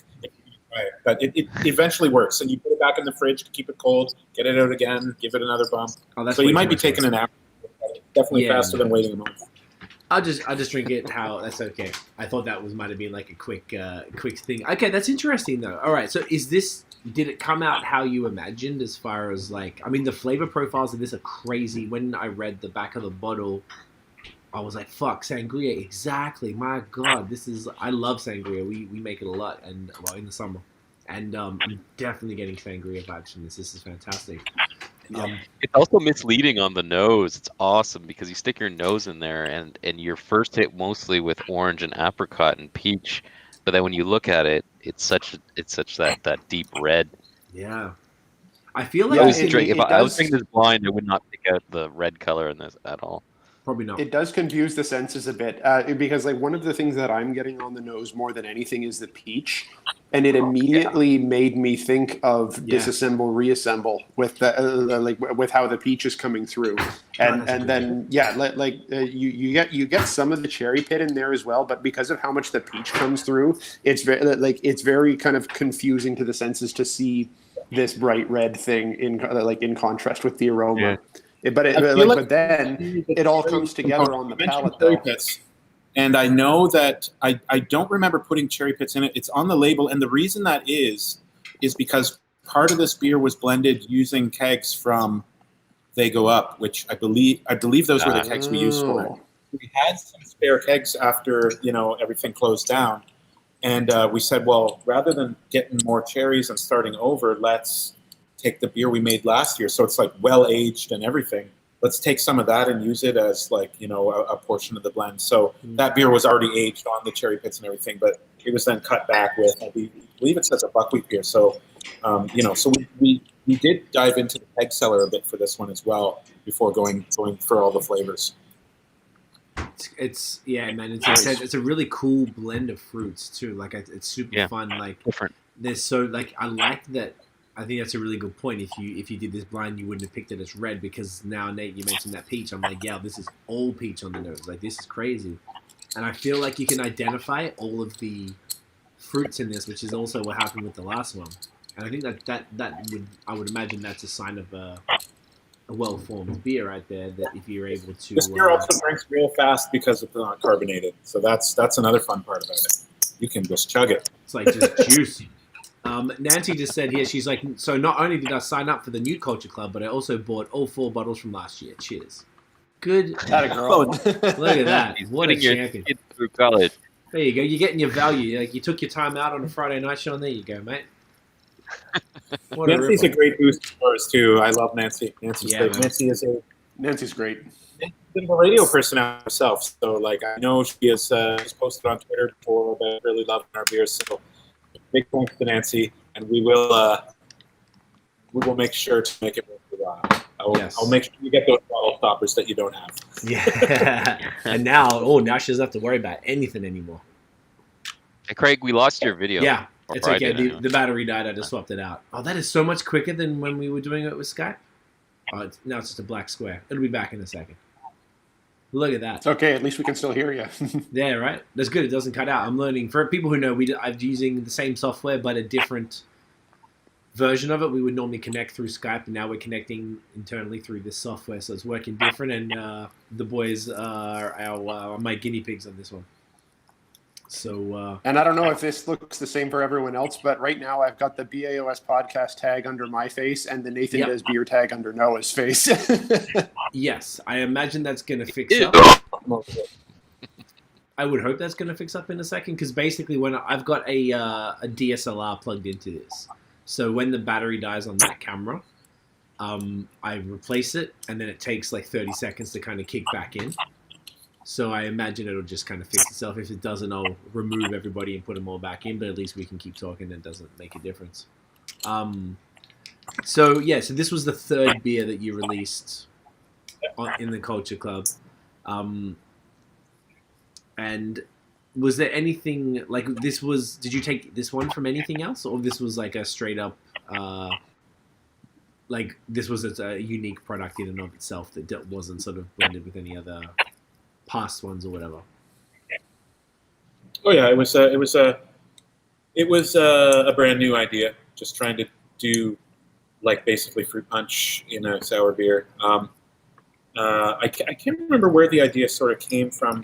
Of course, like we usually start making these beers for the club in the spring. Like we like to take a little bit of a break through the first month or two in the winter, and then we get to hard at work on making these beers. So the first one usually doesn't come out till like May or June, but then often we find ourselves scrambling once we're in October and we're like, crap, we don't have the last 2 beers ready yet, and they take a month to bottle and condition and labels and artwork and everything. So like I think we were scratching our heads for a long time through the summer trying to figure out what, and also the fact that like staff wasn't around. I was operating the brewery by myself in the spring, and then Cole came back, and then the rest of the team didn't return until around, I think, Canada Day. So, like, we were just kind of flying on whatever we had here for a while. But, once the team was back assembled after, July, we really started to focus down again. But I feel like we played around with these beer ideas for like a good month before we finally settled on one that we were confident in. So, yeah. It's great. I love it. No, these. So as far as the 2021 Culture Club, can you speak to what's coming, or is that usually a bit of a like on the low for now, or are you still figuring it out? Probably.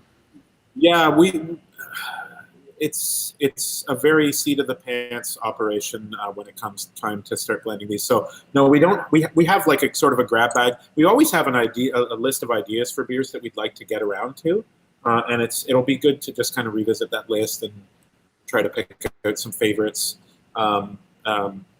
Also seeing what other people are doing in the beer world, like trying beers from other breweries to see like what are other people doing and like what parts of those beers do we like. And for example, I want to say the Pineapple Beer Tropical Apocalypse that we did.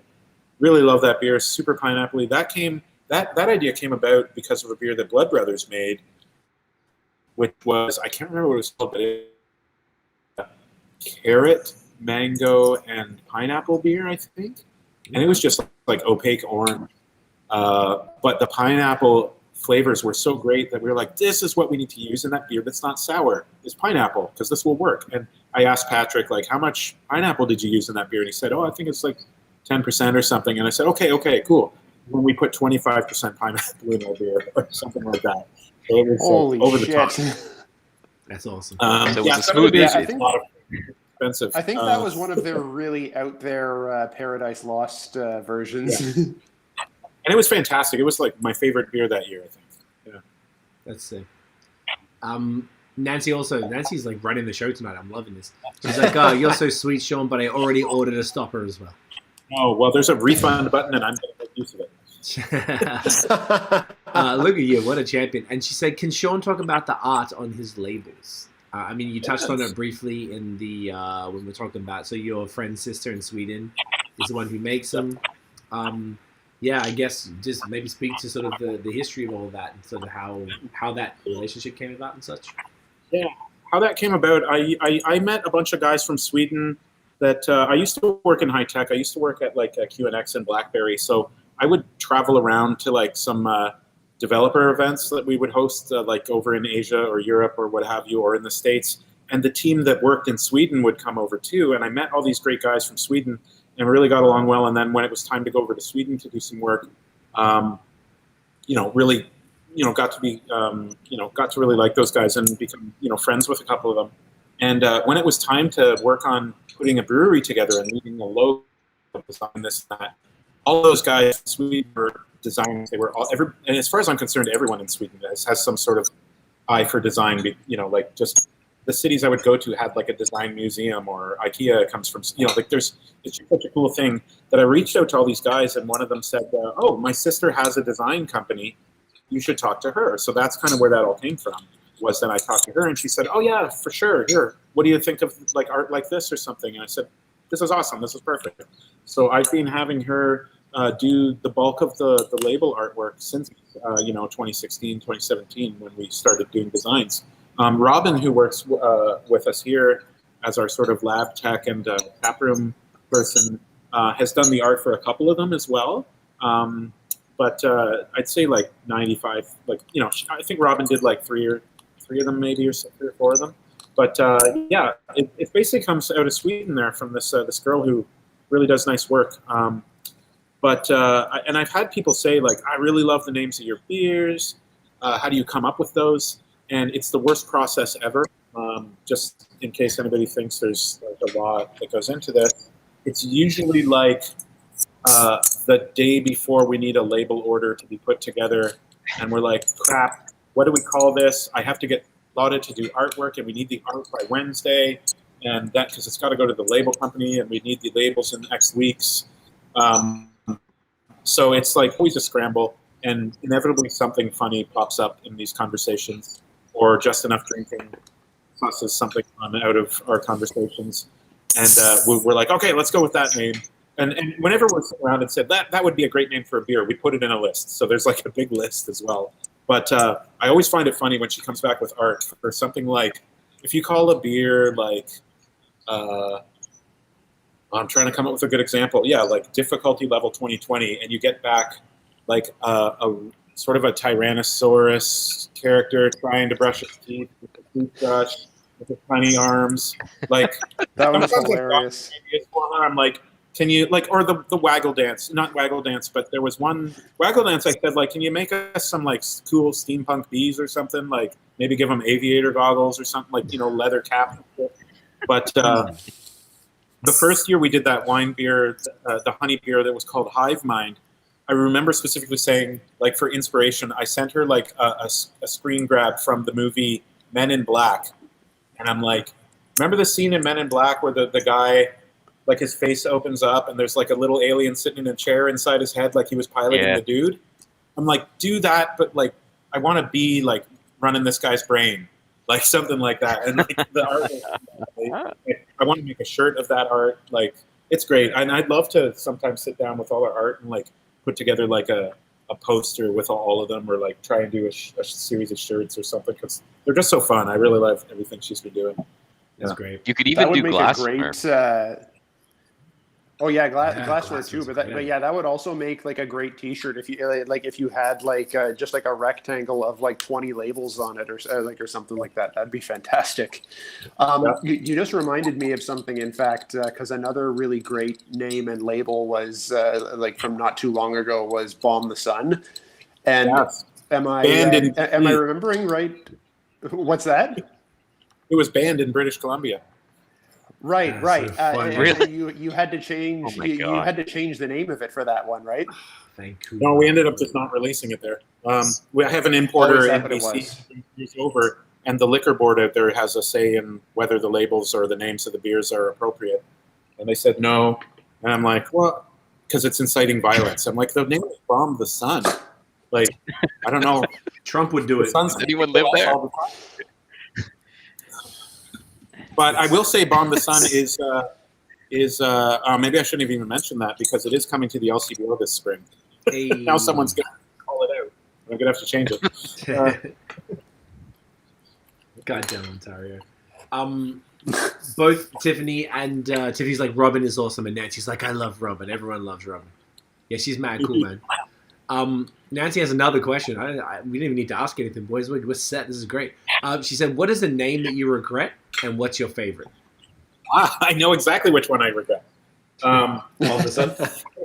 In the first year, we released a beer which has become one of our more popular beers. We have a beer called Stormwatch, which is like a sort of a Flanders Red kind of base beer with ginger and lime leaves in it. So it's kind of like a darkened sun. So it got kind of like ginger and lime, like that cocktail kind of character. And we were like, how do we get that sort of, how do we basically get that phrasing across in the name of this beer? So we came up with Stormfront, and I won't spoil it, but I sent the name to our artist in Sweden, to Lotta. She came back with this fantastic label that has this nice lighthouse sitting on this rocky coast with like these crashing waves. It's like Stormfront is a weather thing, right? And that's what we called it.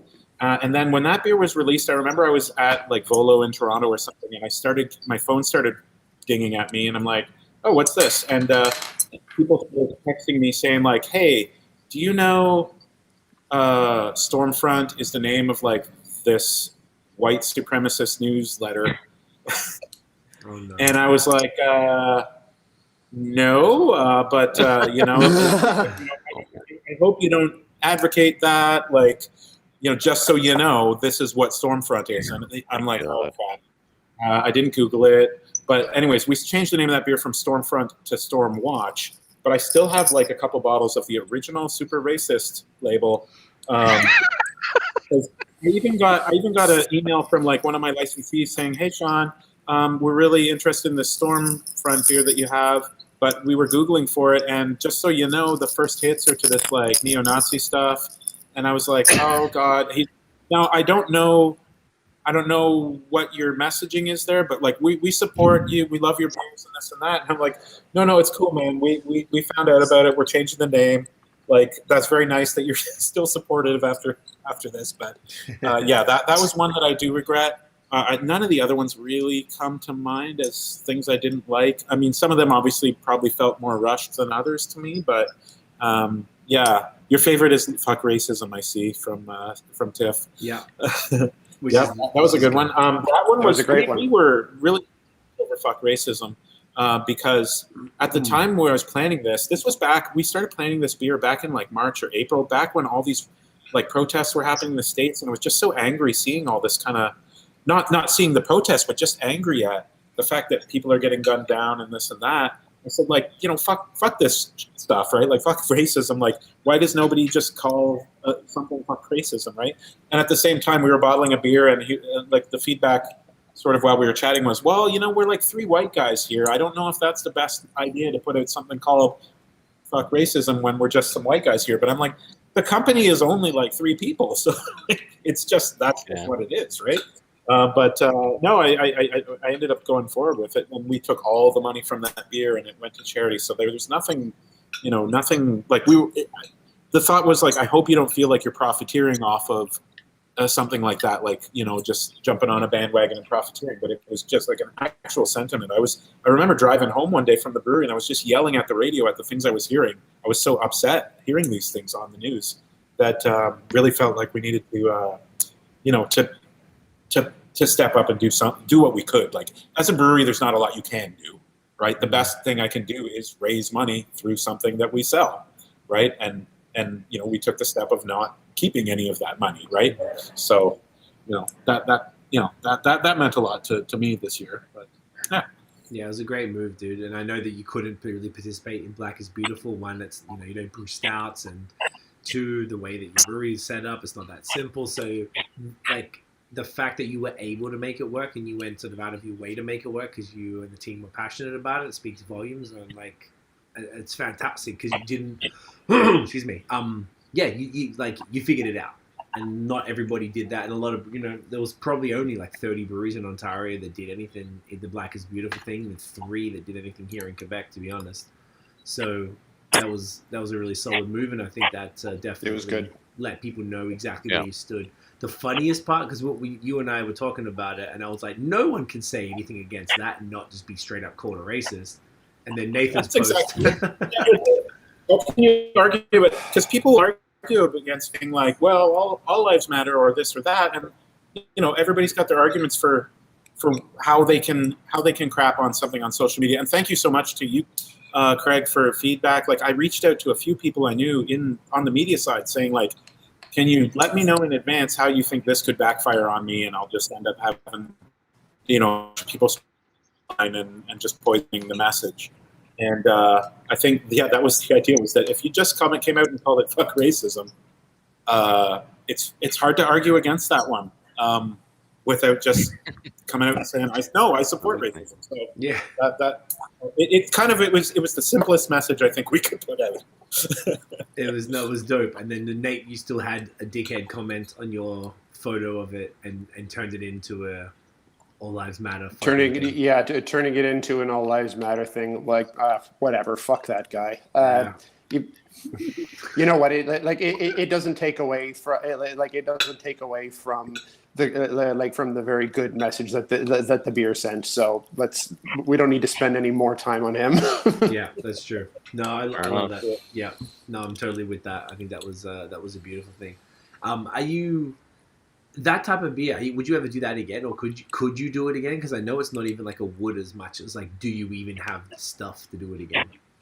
Yeah, we could. I mean, that was an experiment in trying to work with chocolate and orange and like those things. And I think we learned enough from that we could try it again. We used a lot of cocoa nibs in that beer.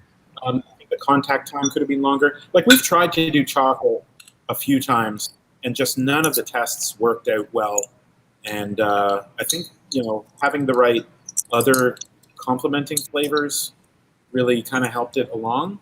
But it's definitely something like, because for example, like back when we were trying to come up with a beer, we'd like try like a raspberry and chocolate, or like things that you think work together well in a dessert, but they just don't work in a sour beer so much. And also chocolate just being kind of a bitter flavor to start with is tough to do. So whether we do something like that again, we could.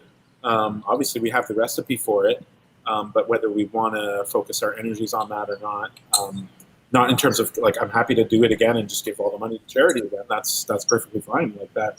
because it was part of that beer also came from a stock of kegs that we had that we didn't have a plan for because all of the draft sales had dried up for the year. So we went back and picked some of our dark beers. I think maybe even a raspberry dark. Anyways, we grabbed some things that we had that we knew we could repurpose.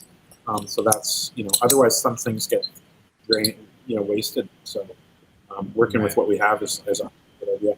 And at the same time, we can't always release the same beers we'd like to because some of the beers are blends of two other beers, and unless they happen to be in our cellar at the same time, we don't have the components to do them. No, that makes sense. Yeah, you have unique challenges in your with your business model. I'm not sure if this was aimed at anyone. Ken Dudley said, "What's up? No, N-O." Is that someone?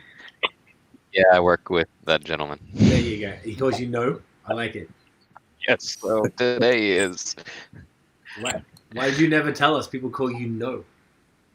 No one does. That's the first time anyone has.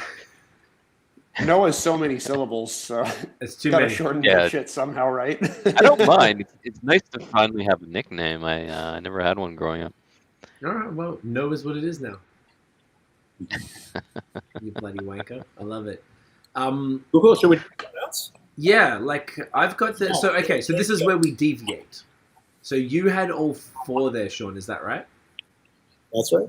And I have difficulty level in the fridge, which I can go fetch. Nate and Noah, what did you fellas have? So I've got continue just number sipping 4 on in the that. fridge as well. Okay. I'm going to grab difficulty then, since I have that. And then I guess you guys could do either or. And if Noah, you're satisfied with what you're doing. Because I'll be able to finish some of these tonight. Whatever I don't finish, I'll pop a stopper in. Now it's I'm not afraid like I used to be. It's great.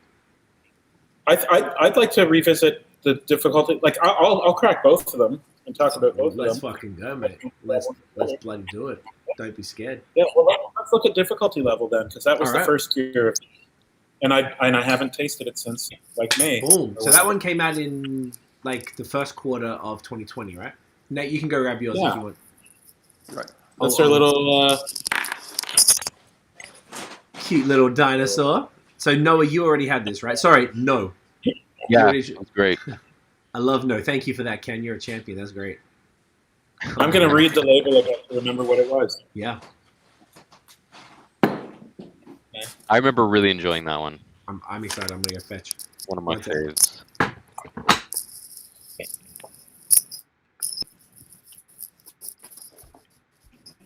Mm. Okay, that's what this one is. Yes. This one is described as a blend of golden sour beers aged in oak barrels with mixed berries and vanilla. So this was our sort of, without returning to that, as the first beer for 2020, we were kind of coming off of reviewing 2019's beers and kind of talking about what worked and what didn't. And of course, we talked about the coffee beer and said, let's go back. Let's start the year with a crowd pleaser. Let's put all the berries people love. Let's give it vanilla. Let's revisit that kind of desserty, the peach cobbler beer idea, or even the time and space with that vanilla. Let's go back to something that's just dessert, something that nobody can argue with dessert. So, what I liked about it is I felt like the vanilla integrated a bit better for my tastes than time and space did. It was a bit more subtle. Yeah, and I think I dug that.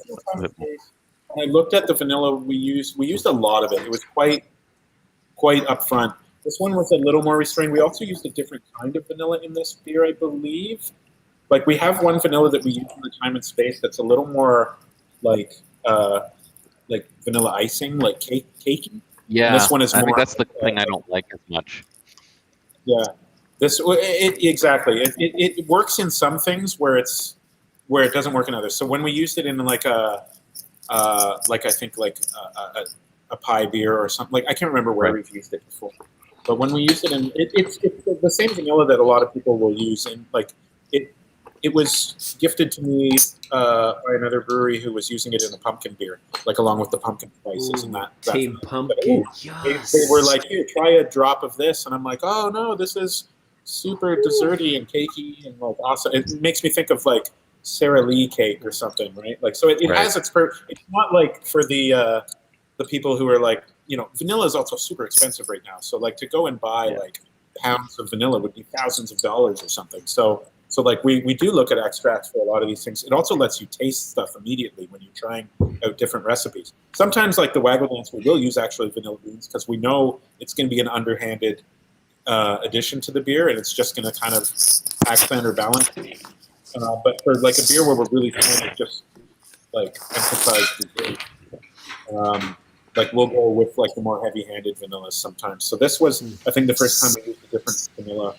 It was an extract, and I think it worked really well in this beer. So this beer was a mix of, I think, I was at festivals the year before, and I would be pouring beers. Like I usually go to a festival with like 4 kegs, and the people who come to my table always are like, okay, let's try the sour beer, and then they come back. And then they come back, and I end up at the end of the day with a lot of people who are like, I've tried all of your beers now. I really love these beers. Do you have anything else? And at that point, we just start mixing the taps together for people. So I can go to a festival with like 4 kegs and pour 7 different beers for folks, and it's great. It's a good way to experiment as well. Like the Haskap beer, all the best hats that we do. Haskap's the berry from honeysuckle, so it's kind of like a jack of all trades berry. It's got like, it tastes like raspberry and cranberry and like grape and strawberry. Like it's got like a lot of berry flavors to it. And then Jam Hands, which is our raspberry beer, is such a nice beer too that we need to often have them on tap side by side and like say like this is our favorite festival blend.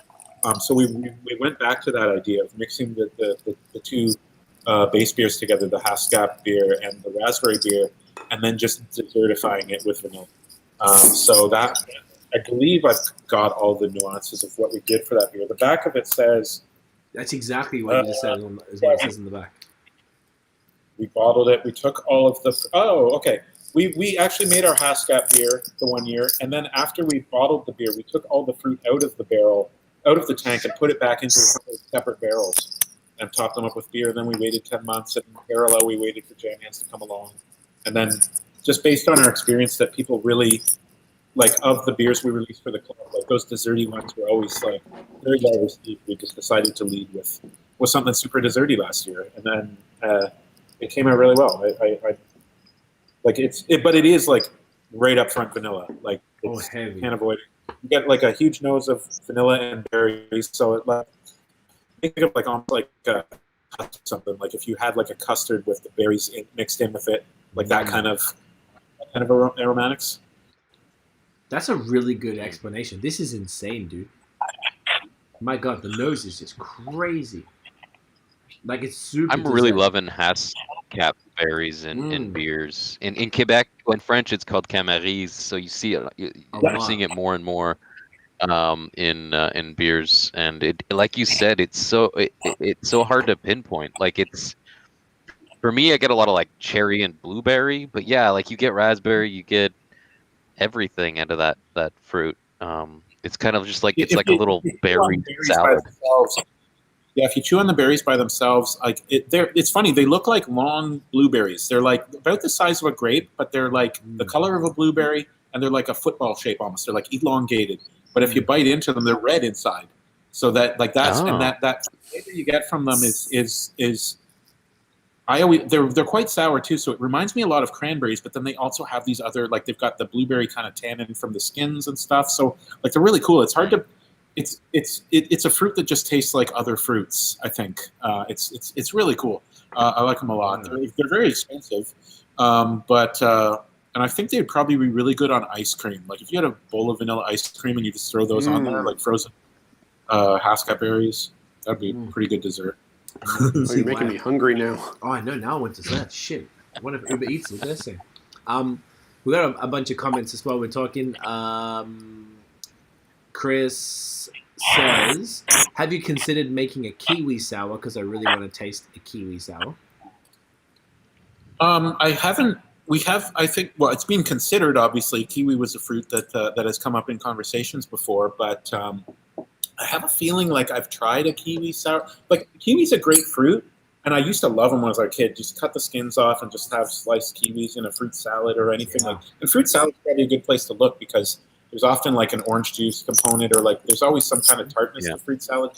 But I find that a lot of the kiwis are a pretty mild fruit, and I feel that a lot of the backing kind of flavor of them comes from the sugars, maybe. So like I get the same kind of experience with peaches. Peaches are such when you get a ripe peach, they're like so juicy and like your nose fills with peach and everything, and the flavors are so great. But as soon as you ferment all the sugars out of a peach, you're left with like just the aromas, but the flavor doesn't match, right? So you often have to use a lot of peach in order to get peach to come across. Like I think the beer that I did, the peach beer called Rhymes with Beaches. I took it to a festival in Edinburgh, and someone came up to me and just said like, it's too bad it doesn't really taste like peaches. I don't get peach from this. I was like, this was the beer that we've used the highest ratio of fruit to beer ever. It was something like 35%. Something like it was a crazy amount, right? And I'm like, oh well, this is at least the first year we did a peach beer and we blended it with apricots, which kind of added some of the missing flavor. But like peach just doesn't taste like peach when you take the sugar away, I guess maybe. But I feel like kiwi might have the same problem, but at the same time, I really want to try kiwi now. But maybe using some of our club beer tricks where we are, maybe adding a pectin back to it to kind of back sweeten or something to try and like revive that kiwi flavor. Yeah. Kiwi Little Ice. Craig, didn't we just get a kiwi sour from? Yeah, I haven't tried it yet. It's great. Do you get? You get the kiwi? No, I think they need to like 10x what they use probably to make it. Like it's not green. So Sean, there's a brewery here. They're sort of like contracting for now, but they're looking to start. They're called Bob Mag now. Two guys that were home brewers. I met them years ago when they were just home brewing and seen them kind of like grow. So they have a thing called a kiwi Linnawas, like a Berliner Weiss with kiwis. And I think it's subtle, but I think they need to ramp it up. I bet once they have their own place, they'll be able to ramp it up. So I think just like a fruit like kiwis are going to be similar to something like a peach, where if you don't use it in volume, you're not really getting as much out of it. So I think if you did, I'd love to see what you would do with that actually, with all the barrel aged stuff. I think you'd need to use a shit ton of it, but it could be fun to pair it. You probably have to do some tests, but with some other fruits to kind of maybe like have like the symphony in the background with the kiwi as the front, but some other fruits hold it up a bit. The question I want to ask myself is, what do you usually find kiwi with or in? Like, what is kiwi in Australia? There's we know you and I talked about this recently. There's a pavlova. There's a Aussie dessert called a pavlova. Are you guys familiar with that? No.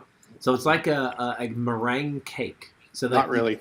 No? Okay, so it's like a normal, circular cake that's, high or whatever, and it's meringue on the outside, like the hard meringue, and on the inside it's this, like, spongy stuff, and it's basically just egg white and sugar, essentially. And on top of this cake, they put passion fruit, kiwi, strawberries, and whipped cream, typically are the main thing. So that's my childhood of eating kiwi fruits. Obviously, I don't know if they're from New Zealand, but, like, they were pretty common in Australia, so I was that was like the main way. But over here, I don't think they have sometimes mum would just like cut one in half and just use a spoon and just like dig it out and just eat the thing raw, and it's quite tart like on its own. Yeah, the first thing that occurs to me when I'm thinking what kiwi goes with, I think is strawberry. Like that's like that would be like the fruit combo. Would be kiwi. Would be strawberry kiwi. Yeah, there's like and a lot of unfortunately, juices. Strawberry's detriment. Strawberry is one of the hardest fruits to use in a beer, especially in a sour beer, a mixed fermentation beer. Strawberry, most of the time, and I believe it could be related to the seeds on the strawberry skin, but you end up with like a vinyl kind of aroma to it. Like the sugar will go out of the strawberries, and you'll end up with this weird plasticky smell. And we did a strawberry beer like 2 years ago, I think. And, I think we started with like an aseptic strawberry puree because the thought was like, well, it's being strained somewhat, so maybe we'll restrain that flavor a bit. And it actually turned out okay. I was pretty happy with it. I could smell a little that plastic thing, and every other brewery I've been to that does a strawberry beer, I've found the same flaw. But something like only 1 out of 10 people really picks up on it. So that's an interesting side. Like I've done a strawberry beer where I could tell that it was plasticky, but like most people didn't. So I'm kind of still a bit afraid of strawberry beers, but yeah, strawberry and kiwi sounds good. Yeah. Maybe kiwi even hops. Maybe something with hops, like some kind of complementary hop aroma with kiwis. I'm not sure. Funnily enough, there's a whole bunch more comments right now, man. People are coming through. You're very popular, Sean. Chris is saying he said said even if you don't use a lot of hops, if you make a kiwi sour, make sure the hops are from New Zealand, which is I think there would be some really like tropical forward New Zealand hops that could actually very like not. It's like essentially you would make like a dry hop sour with the kiwi and strawberry. Well, Galaxy is Australian, so you'd have to use like Wawaka, Moteca, Waiti, or all those different type of joints. Nelson would be expensive. Nelson, but see, Nelson brings the white wine vibes. I don't even know if Nelson would be the move. But, yeah, it might not even. So that's a good one. A couple other things. Chad was saying great. I think he's talking about the difficulty level. It says great smell, great taste. I picked up 15 of them and introduced a lot of friends into the sour world. Wow. What a fucking champion. That's great. See, that's how it's got to work, right? That's how it goes. If you love a beer and you're like, yo, I need this. And I can understand this is insane. This is ridiculous. Unless he means like 15 small pony bottles. Because this is a club beer. Unless you got 15 club memberships. Oh, that's a fair point. You can buy them, right? Anybody in the club can buy the excess. Okay, so right. Did that. Or Chad, let us know what you bought. Buy a case of those beers or something. And that's true. Them.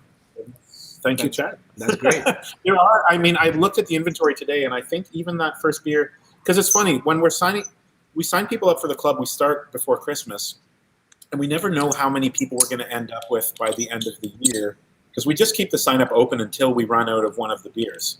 Because like we allocate 2 bottles for everybody, and if there's 100 extras, that means I could either sign up 50 more people by the time the summer's over, or somebody in the club might just buy those beers up, and then we got to close the club for the year. So this year we actually started the year and this happened in our first year. We signed up however many people, and we made the first beer, and then unfortunately the first beer had the extras had sold out by July. And so anybody who came by asking about the club, because we still had 2 or 3 more beers to release, I said, well, unfortunately it's all sold out. I cannot sign you up because you will not get the first beer now. So this year and last year we've kind of overproduced on those early beers. We probably did 500 bottles of difficulty level or something like that. So, and I think last year there was maybe 160 or something. Anyways, there's a certain number of people. So I look at inventory, and I think we have 100 bottles of difficulty level left. So anybody who's in the club this year or last year is able to buy those bottles. So if they're available. Otherwise, what we end up doing is we'll might take some home. They'll just stay around for anybody in future years if they want to taste anything from the back catalog of club beers. So that's the new deal with the club, is any of the previous year's beers are open for you. I love that. That's super cool. It's great. Tiff has given you props on your sweater, Nate. The old the small pony sweater. Oh, look at that with that burgundy. Oh, and Sean's one with that royal blue, that Blue Jays. It's beautiful. I got this crappy Canada thing. Well, you don't even have your small pony merch, bro. Come on, get with it. Oh, you get the small pony beanie. Oh shit! I love that beanie so much. Yeah, it's got the old school Nintendo vibe. We just went Donkey Kong on it, because as soon as we had a barrel and a horse, it just kind of fell out of. And Robin did the art for that one. Of course, which was kind of fun. On your Robin. I love it. On your Robin. Robin. Of course, these hats all came out. We got these hats in February last year. So right at the end of winter is when all the hats finally came in. Can people get them? Can people get them this year? Oh yeah. They're available. And the club, you can get a glass and a hat with the club sign up as well.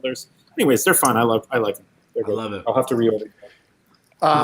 So Sean, you mentioned as a possibility with the kiwi that finding a hop combo for it. And coming back to one that you've already done, when you because with Jam Hands you did Hop Hands, where where you mixed the Barbe Rouge with it, which was an interesting combo. Did you have any plans to try any other hop combos with that or any other beers? Yeah, that's a really good question. So, again, through that first year or so, we just kind of were focused on doing one flavor at a time, like raspberry or, cherry or a hoppy beer or whatever. So like, and I think partly through just blending some of the beers, we came up with some ideas there. But the reason for doing a hop hands, which was like a dry hopped version of jam hands, was it spun out of Bellwood's doing their Jelly King and then doing all these fruit versions of Jelly King. So instead of doing that, I think like Hop Hands was sort of the first in a series that we'd like to do of taking our most popular fruit beer and just doing different hop versions of that fruit beer, which I think would be fun. I'd like to try like a dank Columbus raspberry beer and a nice fruit. Like I think there's like a good 2 or 3 things we could do there that would be a fun experiment to try once. Because we don't work with a lot of hops. Like if you're in a brewery doing a lot of IPAs, you could have 5 or 6 different IPAs on the go at any time, and you've got all these different hops. But we've I think in our dry hopped beers we've done maybe like 4 or 5 dry hopped beers, including hop hands, and like we usually work with a combination of hops, but like we haven't really used more than like 5 or 6 hops at the brewery, I don't think so. And there's like dozens or hundreds of varieties out there waiting to be tried. So I'd like to do a series of small batch dry hop beers, but like instead of just dry hopping a plain old sour, it'd be fun to like pair it up with a fruit beer as well, or pair them all up with the same fruit beer. That's so good. Cool. I love that whole idea. Couple quick questions. This is people are wild. Benoit says, "Chad, you seem like a nice guy. We should meet sometime." Look at that. It's like fucking Tinder out here. Dating stars, yeah. Right. Nancy says Chad is dealing the Culture Club beers on the black market because he said. So he said he actually bought 15 big bottles, and I imagine he's talking about there were extras of difficulty level. He only has 1 left. Ooh, we need to save that, bro. Kevin. Well, I did get that feedback. So like we do let the club members order. Like so, whenever there's a Culture Club release, I'll tell people, hey, it's out. It's coming out on Friday, or it's out today. Just log in and you'll get your free bottles in your cart and or whatever. And I'll say we also have extras of this beer. And in the first year we did this, we did have a problem where someone bought like 2 or 3 cases of one of them, and it sold out. The extra bottles sold out. And occasionally people get confused and say, "Oh, it says it's sold out on the website, but I'm in the club. I thought I was supposed to get these beers." But that's only the extra bottles that were sold out. Everybody is always guaranteed to get their club beers. It's just that I think for one of the beers we only had like 48 extra bottles, and someone bought 2 cases of it. So when my email went out to say, "Hey, the beer's out," like in an hour it was just gone because one person bought like a case or 2, and other people bought 2s or 4s or 6s. And so unfortunately it went fast. I took that feedback, and now for the releases, if we don't have 100 extra bottles, I'll usually say like, the club beer's out, you get your free bottles, and we have some extras, but due to the amount, we're putting a limit of 2 or 4 on your extra bottle orders for the next like 2 days. So kind of give everybody a chance to pick up 1 or 2 extras if they want it. But then after that, it's kind of open season, and if you really like a beer, you can buy all of the beer. Right. And unfortunately, it's not unfortunate because I don't really. It doesn't matter to me as much, but sometimes, like, and especially in Quebec, there's folks who are in the club and they'll only travel to Kanata once or twice a year, and so they will order an extra case of these bottles because they want to share it with friends, or they've said, "Hey, this beer came out.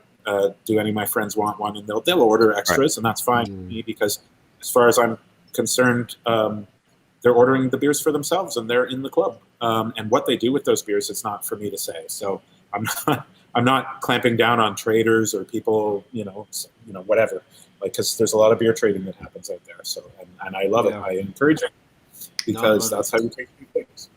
That's it, man. I mean, like, you've got very sought after products, and particularly here in Quebec, there's a strong taste for what you do out here. So, it's not surprising at all that they're loving it.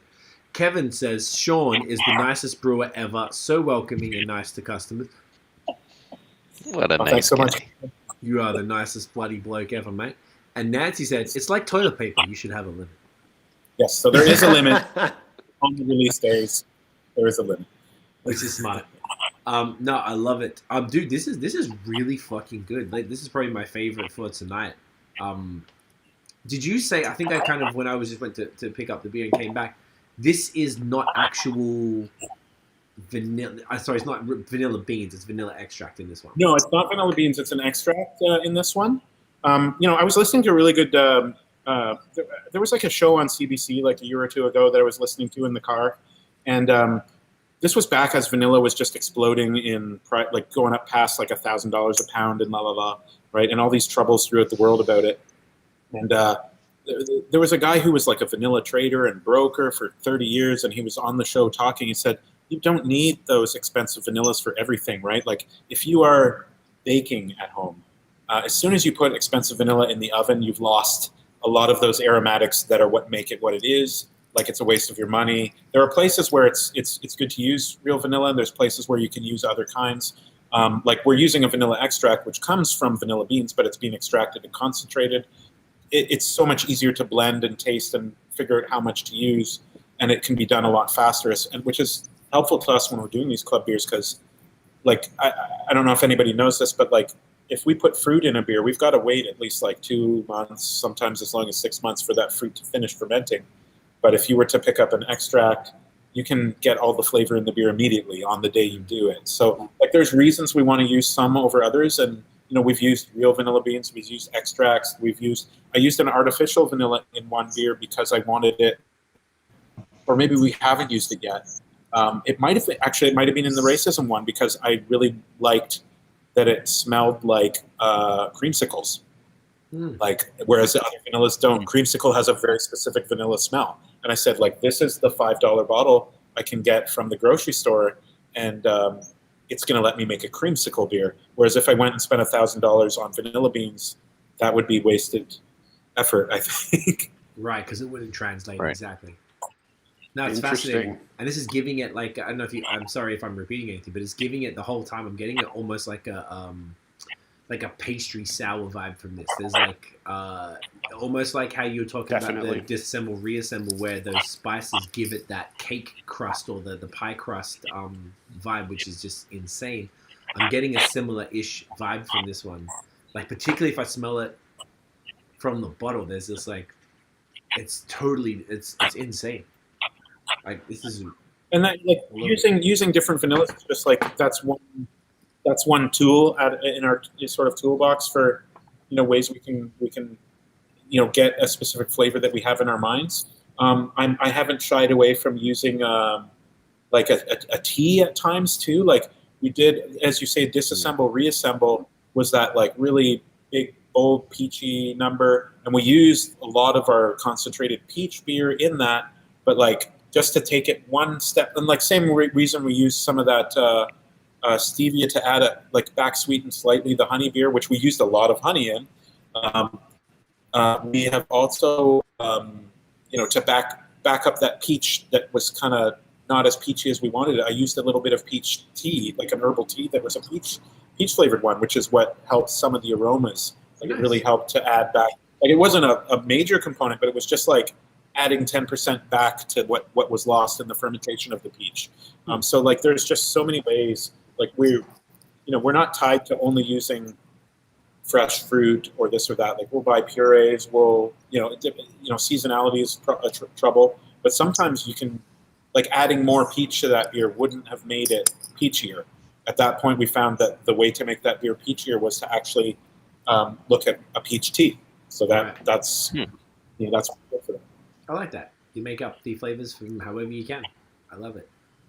Kevin saying, original Culture Club member, still have some 2017 bottles in the cellar. That's gangster. I do too. As well. And then Nancy saying, yeah, I have some 2018. I love it. Chad says, well said, Sean. This is about the Quebec. It's a 2.5 hour drive for me to get to your brewery coming into Quebec. So it's cool that you do that. And that's one of the other benefits of the Culture Club is like we let you warehouse your beers here. So if you're only going to drive to Ottawa once a year or ship all your beers once a year, we give everybody shelf space here that's in the club. So any other releases throughout the year, if anybody sees something they want, we have a shelf in the back that's just everybody's bottles we're holding on to for the year. So they can just come pick them up nice and easy. That's really great. Yeah, man, I love that. And Kevin saying here, Quebec and Toronto folks seek small pony for sure, and I definitely have seen that, which is great, at least for the other Ontario folks with your LCBO listings. That helps. So you want to crack the other one, the fourth one, right? Let's bust into that. I don't know how long you want to go, so we might as well try another one. Fucking do it. I don't know. You probably don't have this one correct, guys. I dropped one No. off with Nathan. So this is a fun Nathan beer. just flexing on us, Nate. Oh yeah. Oh, so that is Yeah. was that black raspberry, I love wild the art. blueberries, and spices. Yeah, isn't the artwork great? Yeah, that's a great looking mole. I'd be mates with him for sure. So this was the fourth beer. This was the last beer for the year, and we just rounded off the Critter series with the Techno Mole. He's like a industrious little, steampunky kind of like post-apocalyptic mole man. He's got a tool belt, Love it. as being a Techno Mole, he also has a glow stick. And He likes yeah, and a That's a good robotic read. hand. Yeah, of course. And the yeah. I think the back of the label's hilarious. I think it's on the website if you read it there. But I just rather like it's tough to write these descriptions on the back of the beer sometimes, and it's also usually a few hours before it has to go to the label company. Of course. Either my writing on the back of these is either I'm trying to describe as best I can what we did to make the beer, or it's a story of some kind. And this one is purely the story narrative side. I'll read it to you if you want. It's fun. Please. Beyond the sun-bleached wasteland, below the ruins of the metropolis, life persists, thrives even. The Techno-Mole scurries from place to place, supporting the hydroponic systems that maintain the fruit farms. As he tightens the last bolts, an urgent request crackles through the speak box. One of the cinnamon dredges has lost a conveyor. There should be enough time to assess and repair before the solstice rave begins. The solstice So that's the rave. story I like of it. the Techno-Mole character. I didn't describe what we did to make the beer. However, we called out fruit and spices in there. And that's kind of the description. It's a gold and red sour beer aged in barrels with black raspberries and wild blueberries and spices. And I believe the spices were cinnamon. We may have used a touch of nutmeg, but like this is a beer where we just were well more restrained on the spices. We look back to that disassemble, reassemble pie beer we did last year, and just like dialed it down like 10 times. This is the last beer for the year. We started with really bold flavors like that difficulty level with that vanilla and the berries. We went to the super honey beer and just went honey, honey, honey. We went to the fruit punch one, which is again like more bright one. So when it came time to do this one, we just kind of ended up settling on something that was like a little more subtle and balanced. And on our blending side, we just were like using a light touch with everything on this one, just trying to be a little more delicate with it, just to make a nice kind of delicate beer. And I haven't tasted it since we were blending it. It's got Black it's a bit of a- raspberries are just magic. Yeah. Dunham's Black Raspberry Berliner is probably my favorite pretty much ever. The pH apparently is the same as all their other Berliners, but it doesn't taste as sour. It's like, I don't know what the deal is with that fruit, but they're just lovely. Yeah. So this one, I get that. Black raspberries, we'd never used them before, so I ordered some, and we put black raspberries into 2 barrels, thinking like, we'll do something with them eventually. We'll see what it tastes like. And when it came time to come around to make this beer, we ended up we spent many weeks thinking about this beer, trying things we didn't like or weren't in love with, and eventually circled back to one of the original ideas that the guys had here, which was to like take one of our Flanders Reds, blend it with our wild blueberry beer, because I think we added maybe 10 or 20% of the wild blueberry beer to this because we had a couple of kegs and it was one of the blending components we had at our disposal. And then like a red beer made up the base of it. So I think the red beer was like the base for the Stormwatch beer, the ginger and lime beer, but before we add the ginger and lime to it. So it was more like just kind of, we said like, well, this reminds us of a Flanders Red, more like let's do a Flanders Red, but just kind of like spice it up a little, give it a little fruit, and just kind of like be restrained with it. So Yeah, it's great color. it's What do you think, yeah, Nate? that's, Yeah, it's a nice deep red there. Talk us An through it, interesting Nate. thing Talk us that through I it. find with this one as well is that similar to Waggle Dance, like it is not like it's definitely a mellowed down tartness compared to a lot of your beers, and particularly a lot of the ones that have like that have raspberries or are like raspberry forward. Like if I compare this to jam hands or even to difficulty level, like the tartness is really scaled down. It drinks much more.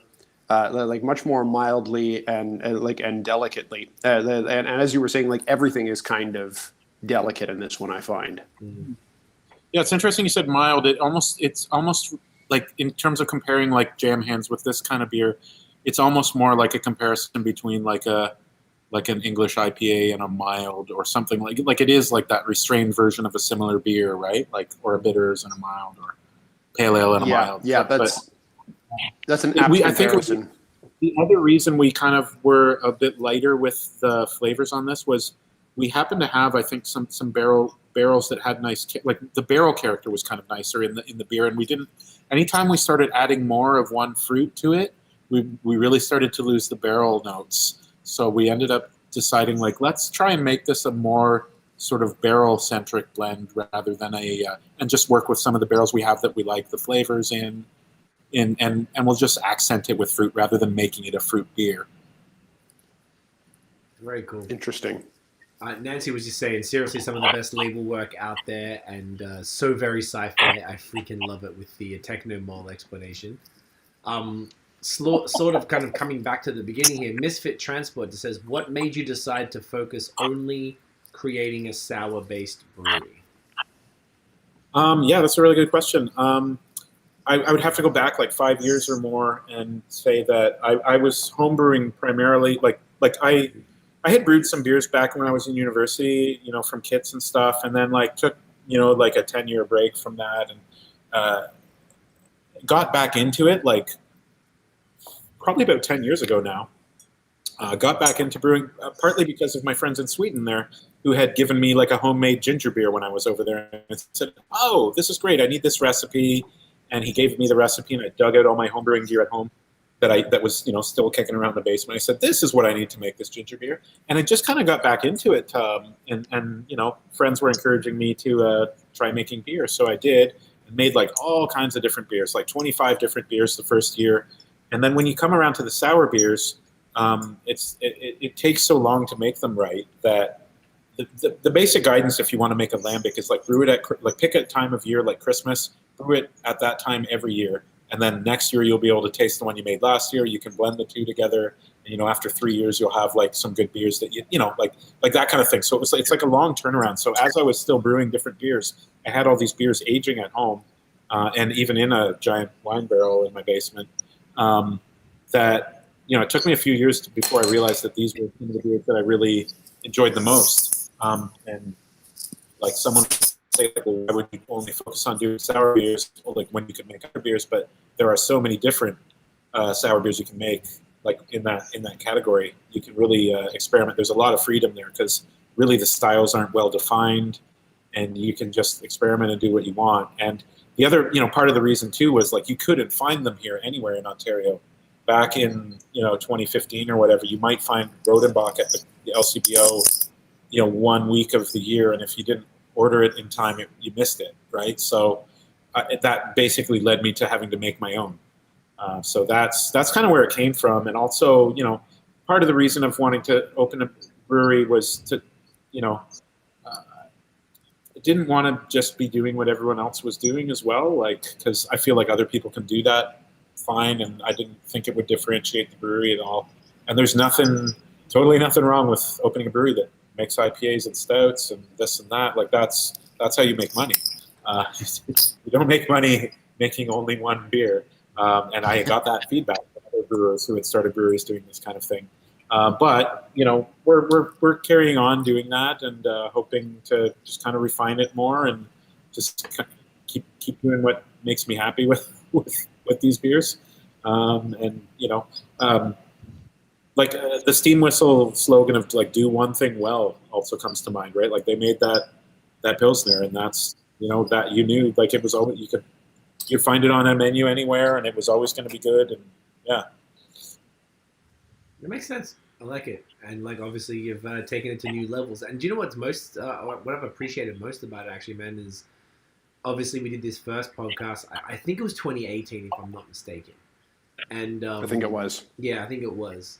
So to see the changes, I mean, like, with the Culture Club and with, even, going out on a limb with the fuck racism stuff and trying these different things. And obviously the peak moment that we all haven't spoken about yet, the fucking smoothie. We all know that is and it's just been really cool to see, like, you start with this one thing in mind and do something very specific and be able to figure it out. And even including the small bottles, getting those in LCBO and just finding ways to sort of keep your true vision and ethos that you started with whilst expanding that makes sense for the brand still. It's very, very cool because every single thing you've said tonight, none of it is like everything you said you're going to do is all like, oh, that doesn't make sense. Why are you doing that? Like, it all really aligns with who you are, And I think that's very dope because you've given yourself a very dope yet narrow path, but you've been able to be creative enough to create all these other things on the side that, like, oh yeah, that makes sense. Smoothie sour, hell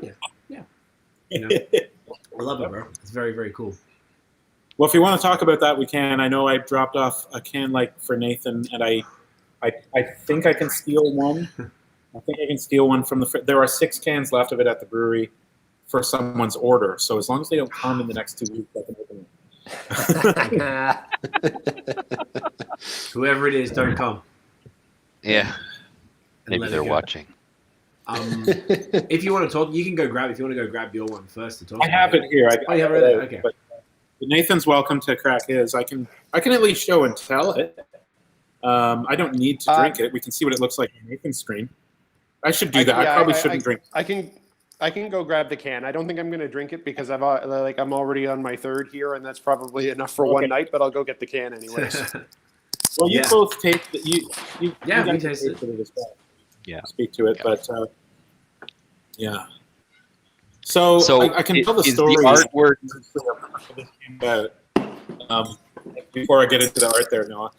So I obviously this slushy and smoothie beer fad sort of kicked off in the States like maybe a year or 2 ago, and these breweries were making these beers where they're just kind of not even finishing fermenting the beer. They're adding fruit purees into cans. Cans are exploding on people unless they keep them in the fridge. There were beers that just had a picture of a bomb on the label, and in the brewers Facebook groups and such that I'm involved in, they're kind of panned quite a bit because they're just being super lazy and etc. But I don't want to say anybody that I know is being super lazy, but this was kind of the sentiment from this group is that sure you can just throw anything in a can, don't ferment it, and there you go, it's gold. But at the same time, people are, they got dry cleaning bills. Their cars are being ruined because these cans are exploding. It's just irresponsible. They're waiting for the team in the States to just clamp down and say, all right, you guys have been kind of self-policing for a while, but you obviously can't be responsible. So here are the new laws. So that they're just asking for that to happen. So I was approached by a club member last year, almost a year ago, back in February, March, something like that. And he was like, you got to make a smoothie beer. You got to do this. I dare you to do this or whatever. And it kind of came across as a dare. And I said, okay, fine. We'll maybe one day I'll play around with that idea, but I just don't like that this is this exploding beer thing. And the reason these things explode is because obviously there's yeast in the beers, and yeast will eat any sugars they come across. If you put a beer in the fridge, it's going to slow the yeast way down, way down, take it 100 times longer to ferment something. But if you were to take a can of one of these slushy smoothie beers and just leave it on your shelf for a week, it's probably going to explode. So you wouldn't want to be the person who gets gifted a beer and doesn't get the story and the disclaimer and all those things. So we basically spent 6 months here trying to figure out if there was a way for us to do this safely and responsibly so that I just didn't want to get those emails from people saying, you just ruined my pantry. I got to paint the walls again, blah, blah, blah. So we did a lot of experiments with pasteurizing the beer. So pasteurizing the beer is the same way you pasteurize milk to make it shelf stable. Is you heat it up quickly to a certain temperature, hold it there for a couple of minutes, and then cool it right down again. And so we come up with this process to do it with what we have here. we tried it a few different ways, and then we would take the cans afterwards, put them in our incubator, which is a little chamber that's at 30 degrees Celsius, kind of replicating the worst possible conditions. And then we'd leave them in there for a month. And like of the 8 cans we'd put in there, one would explode, one would bulge, this would happen. We'd change our parameters a bit and say, okay, let's try it this way. There's a couple ways to pasteurize things too. You can either do high temperature for a low time or low temperature for a longer time. We found out that, like some of these processes change the flavors of the beer, whereas one of them didn't. And so we settled, after about 6 months of playing around, we settled on a way to do it and came up. And then we were like, well, what fruits do we want to use? And we had to play around with that a lot. But we eventually settled on this sort of passion fruit, mango, pineapple kind of number. And of course, other people are doing like kettle sour beers or IPAs even or whatever. But we have like a catalog of sour beers here that are properly aged like a year. So this is actually sacrilegious to do that to these beers. Like you wouldn't go to Cantillon and buy their bottles and then go just mix fruit punch and or pureed fruit into it and then heat it up. And like, anyways, it sounds like a terrible idea, but it was something that we were basically dared to do. So we did it, and we made this beer called Smooth, which is I was trying to come up with a name for this beer, and I'm like, well, what sounds like smoothie-ish to explain what it is? And that word just came to mind for some reason. And I ran it by a Swedish artist. I'm like, does this mean anything in Sweden? And I was like, yeah, we could basically do a pretty good take on someone's Swedish logo and branding and make something fun out of it. And on the back of the can, we've got the, it's hard to see with that glare. Yeah. There's like these instructions for how to it shows up better on my. It's like, the instructions, the little horse guy about getting the beer, shaking it up a little, pouring it, sharing it 2 meters apart, of course. So it's kind of like a fun homage to a specific label you might have seen on other products, because that was a cool thing. And of course, I talked to my Swedish artist, and she was like, I don't know about doing this. I'm a little nervous because, a company is a little litigious here. And I said, no, it's cool. We're not like putting this on the shelves at the LCBO or anything like that. It's just going to be here for like a few days and gone. And like other breweries in Ontario are always doing riffs on other labels. It's fun. It's fun to see like Bellweiser or Blood Bar or like any of the other ones that the brewers have been doing. It's just fun. It's a fun thing. And there are some that are way more egregious than that. Way more. Yeah. Well, I actually found out that a specific shop lubricant has a very similar branding colors. That's true, eh? A certain WD-40 product. As I was doing the designs and stuff, said, "Oh, this really looks a little like that too." Oh well, but a little less appetizing. Yeah. But anyway, so we did this beer. We pasteurized it. It's good. We are of course not set up to can beer here at all. So I ended up borrowing a can seamer from a friend's brewery, and we gunned it into each can. We're mixing the fruit by hand into each can and then filling each can and then seaming them one at a time. I think we can get about 3 cans a minute done with 3 of us working. So this is like a really slow process. And then we've got to pasteurize them and load them in and unload them in the pasteurizing tank and everything. And it's just, I think I went and did the math on it. It was costing us like almost $3 a can just in labor and time to put it into cans. So the beer it's $8 with tax, so it's like a $7 beer. But it's also like we spent a year or more aging the beer. We bought all this fruit and like et cetera, et cetera. So it's an expensive thing to do. We probably didn't make any money making it, but it sold out in 3 minutes when we did it. So, and of course, we only had 250 cans or something like that. But still, that was like an interesting result. Was that it sold so fast, and we said, okay, well, we may as well do it again. So I think we did it 3 times last year. And again, in that small batch size, we said, well, I got a lot of calls and emails from people saying like, oh, I missed it. I didn't get it. I said, okay, well, we'll do another one for you in like 2-3 weeks. And so we did. And like people went to get it again and it was sold out. But of course, I also let everybody in our club, as part of their contract, order beers in advance of the release. So like a portion of them were pre-sold to people in the club. Right. So there wasn't 250 cans available at 11 o'clock. There was maybe 150 or whatever the number was. But so we've done it 3 times now, and we're gonna play around with it a little more. We're planning to do it again. And of course, I got emails from restaurants saying, "Hey, can I get a case of this or a couple cases of that?" I said, like, no, it's all gone.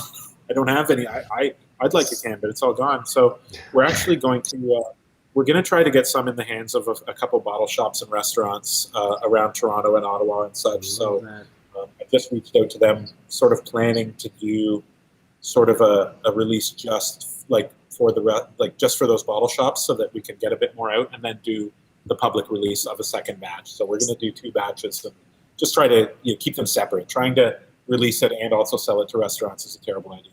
So so we're going to try that. Yeah, Nancy says she never got the smoothie. I can throw that in instead of the cider. Absolutely, I do. But yeah, so it's a fun beer. It pours like opaque orange. We kept the carb low. We played around with different carb levels, like trying to carb it up to like the normal carbonation level of a beer, and like found that maybe it should be more like stouty or like imperial stout in carbonation, because it is more of a smoothie kind of mouthfeel. So I think people like that a bit better. We settled on that because we're obviously cutting one of our beers, which we're going to have to carbonate higher. If we're cutting it down like a third with fruit purees, we're going to lose, the carbonation and stuff. So it's kind of an ongoing experiment, and we're playing around with some different fruits and different ideas. We're playing around with some ideas on this beer to like try and do, I don't know if vanilla is the right one to play with, but or we can actually play with lactose now, Craig, because if we're pasteurizing, that is killing off all the yeast that's active in the can, and will let us use something that otherwise won't ferment out. I think I put maple syrup into one of them for fun last time to try, but we're going to try some other things. Orange Julius is front and center in my mind right now as a kind of a flavor to. That would be amazing. But, lots of fun ideas. Your take on them is really special, man. Like the 3 of us, funnily enough, like Nate and I obviously run the team Lactose, so we're already aligned. But the best part about this is Noah is equally. Sorry, I'm gesturing the other way. Noah is equal. It's like the Brady Bunch. Noah is equally aligned. Yeah, point at me. Hey, that way. With smoothies, typically he would he wouldn't normally be, but I know. Why wouldn't I normally be? Because you don't like lactose, but you say you don't like lactose, but you do. But anyway, he does. You're a yawn. We call him a yawn boy, Sean, because Noah likes boring styles. So he's a yawn boy. He yawns. So Noah, the fact that, and I'm meaning this in all props, bro. I'm not even making fun, but the fact that I feel like Noah, the best thing about you say about this is that like once you drink a smoothie, like you can't be mad at them. They're just a fantastic style, and they're like they've been popping in the States for years. They've picked up. They started here in Quebec, probably started last year with Brewski and then Masorum and stuff doing it. Blah blah blah.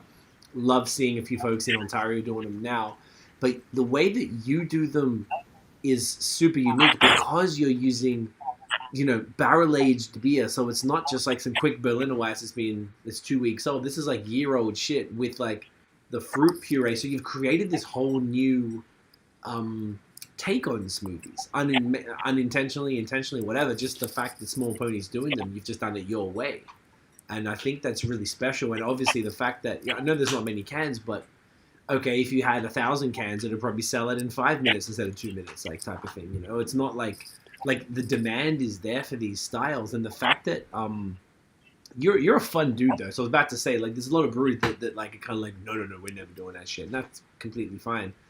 You're always down to try fun stuff. This is not something I ever thought you would try, to be honest. Not just because I was like, whoa, so Small Pony's Show's doing a smoothie? Like, okay. And it was fucking fire. And the fact that it's pasteurized really removes that sort of ticking time bomb. Quick anecdote. Over Christmas, I was in Toronto with my mother-in-law, Tiff's mum, who is alone, so we were allowed to go there. I happened to have a smoothie from Rorschach that I brought with me, and I was just drinking stuff and putting them in the Canadian fridge, just chucking it on the balcony when I wanted things to get cold because it's Christmas, the fridge was full. And I left that smoothie beer in like a cooler in the living room for 10 days for the most part, and it was fine. So I think that like the ticking time bomb thing is, can happen, but you've removed that factor. Is that correct by the pasteurization? Yep. Yeah, we let beers sit for like 30 days at 30 degrees or 40, 50 days, and like didn't see any problems with them. Obviously, there could be variability through the through the process. Like maybe one can or and any of them that are going to go if we have a poor seam or something, it pops when it's being heated. So we are putting through the stress up front. But to speak to your point though of leaving a beer in a cooler like that, there's probably I'm sure that only like 1 in 1,000 people have this problem with those smoothie beers, but I still don't want to get that email, and I don't want someone to be angry about it, and I'm just trying to be responsible with it. But the other thing that can happen though is the can may not explode, but it might be a gusher when you open it, or like the carb is going to be super high, which may not be what the brewery intended. The taste may not be what they wanted. The sweetness may be lower as a result, right? Like so you're not tasting the beer necessarily as it was intended if you've let that happen to it. So, there's that angle to it too. Right, but at least and to expand on something that like that Craig was saying, with it being more unique than some other smoothie beers, with it being a barrel aged sour instead of a Berliner or a quick kettle sour kind of thing, is that like, even though it's a smoothie and there's a bunch of like unfermented fruit fruit puree in it, it still tastes very much like a Small Pony beer. Like it's one of those things of like it tastes like a Small Pony sour. Like you know it immediately, which is something that is very special about it in my mind. Yeah, the oak comes through a little bit, and so you definitely get that Small Pony thing. Absolutely. Sure. Well, the other thing I think that comes through probably is that if a brewery's making a kettle sour beer to use as the base for one of these, I don't think that beer is going to be as sour to start with. Like we have very bracingly sour barrels here, and we can pick from those because we know that we're going to be diluting it way down with fruit, and we're still going to have a sour beer at the end. Like it's, the pH might not be 3.1, it might be 3.4, but some people, if they're starting a kettle sour, may only get down to 3.6 or 3.5 or 4 anyways.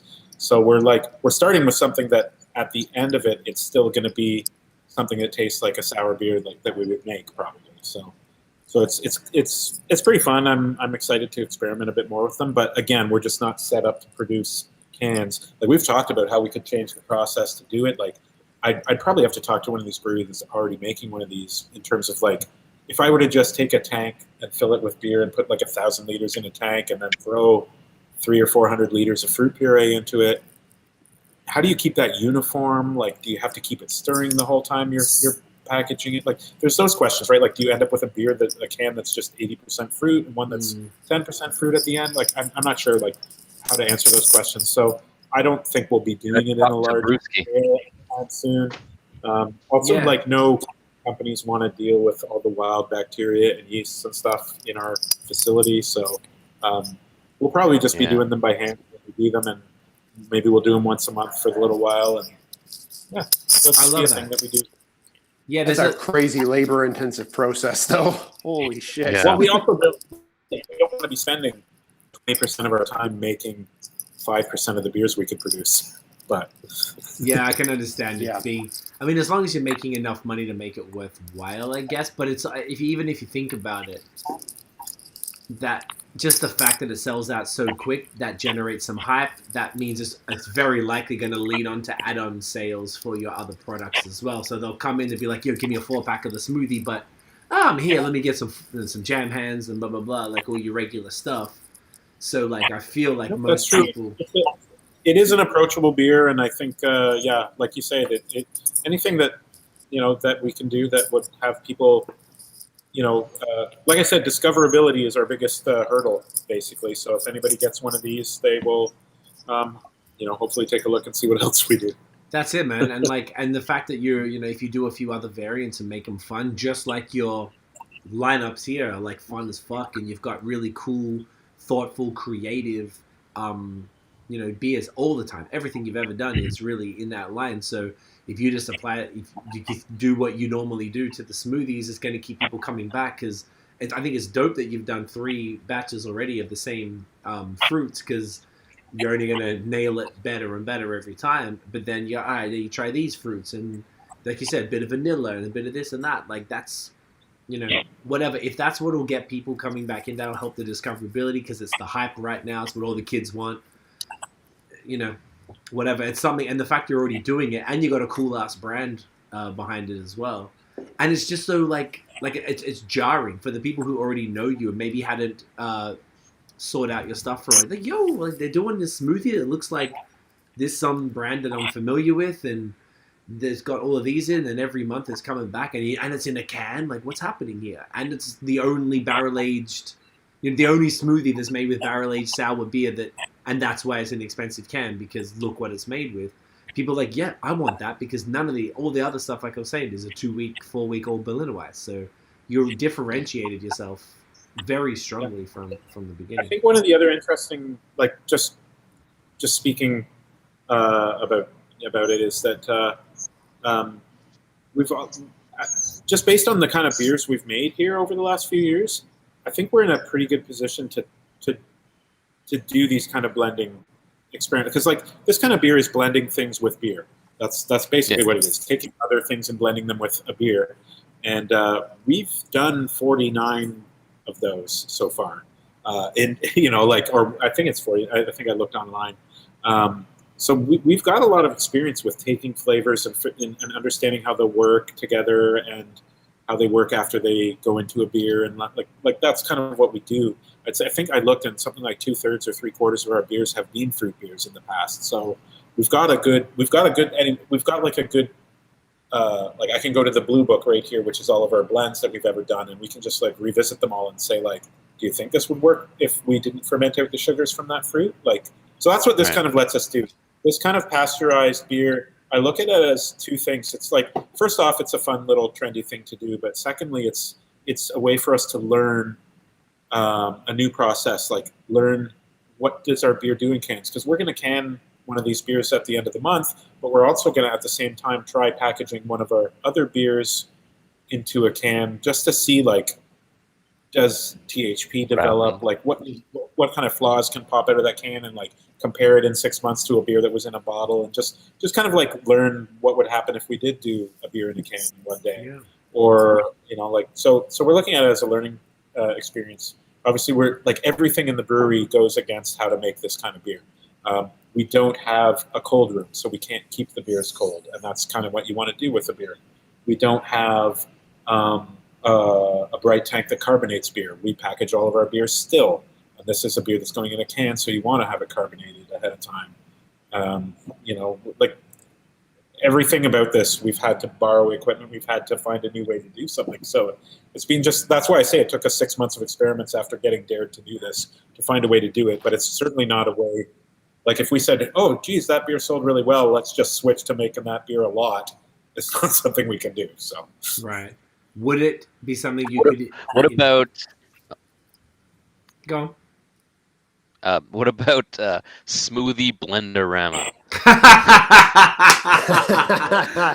Everyone gets together with a bunch of fruit purees and a bunch of your sour beers, and you blend them all. Take I my know it's money. not physically possible. We just need the pandemic to be sort of over to do that. Yeah. Or you do it No, virtually. Chris is never going to speak to you again. Yeah, it's his problem. Fuck, he has to get on board. Chris from Hops and Bros is not on board for the smoothies. He's the only one, and he needs to just get over it. I love him to death. He just needs to relax and just embrace the fucking smoothies because it's not going anywhere. And if Sean does it, I feel like, come on, man. Come on. Yeah, but you could do that. I know, Noah, you were fucking around, but you could actually do some sort of virtual blenderama where if you had enough of your team there, like you could sort of take it have people on Zoom, like, all right, Gavin, here we go. What do you need?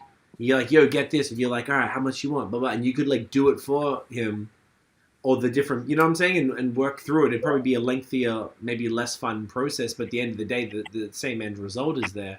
And then you just have a smoothie version of that. Well, I mean, it's who? That's fucking brilliant. I feel like it could work.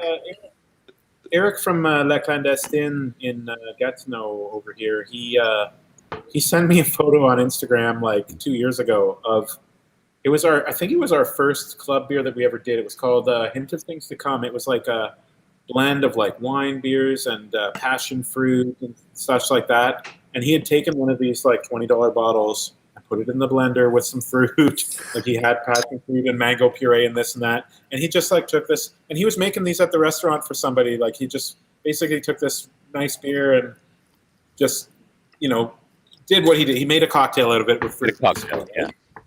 And I was like, oh, geez, well, I'm sure it tasted awesome, but like that seems like a really sacrilegious thing. It's like what I said, like going and taking a Cantillon and just, throwing a bunch of pure, like making a beer cocktail out of like a hard to get expensive beer or what have you, right?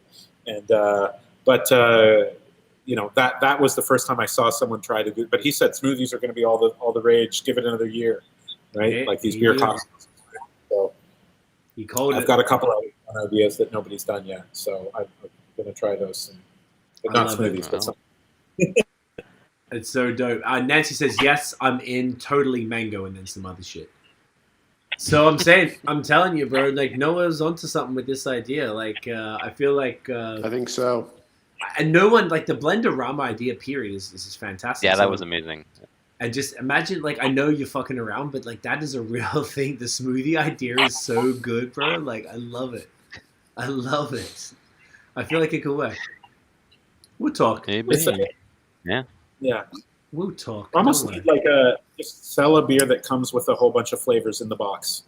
Like you buy 4 beers and it also comes with like 8 different, ounces of fruit juice and or whatever, and you get to kind of make up your own thing. It's like that'd be pretty dope. Like, because I know that the fruit puree is crazy expensive. It's like $250 a box, from what I'm told.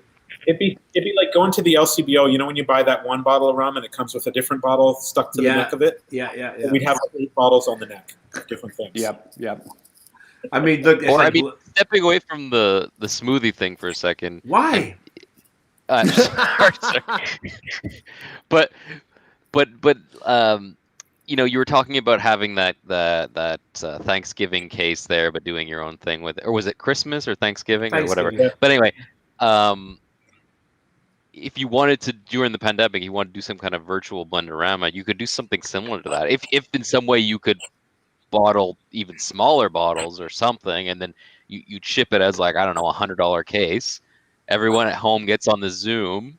Say you max it out at, I don't know, 30 or something, or even more, and then everyone like does what they did in person, but virtually.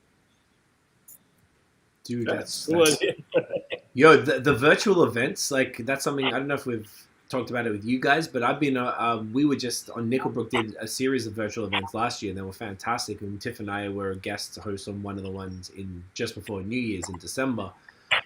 Super well executed. They send out the boxes to people. They have a few hundred, like 300 people join up. It's actually like those events are super fun. So like that idea is actually extraordinarily viable. And the thing is that this shit obviously isn't going anywhere in both provinces, for quite some time. Like no matter what anybody says, this is not getting fixed. Everyone's crazy right now. It's just a whole strange world. So I feel like these type of executions are going to be happening and popular, not just like for another few months, but like for another 12 to 24 months.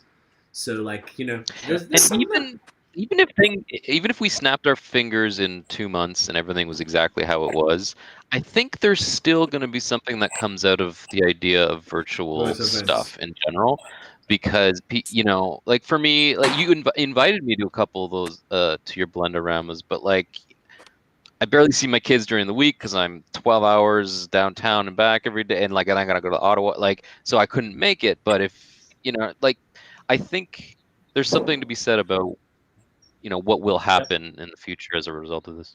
I agree. Yeah, man. Yeah. Well, I mean, like in terms of virtual events, I think as a plug, I'm Craft Beer Market asked me to participate in a brewmasters dinner on Valentine's Day. So there's going to be the Craft Beer Market in Toronto and Ottawa are both hosting an event where they're going to do a food pairing and such, and we're going to provide a beer for that. So But like those kinds of things are great.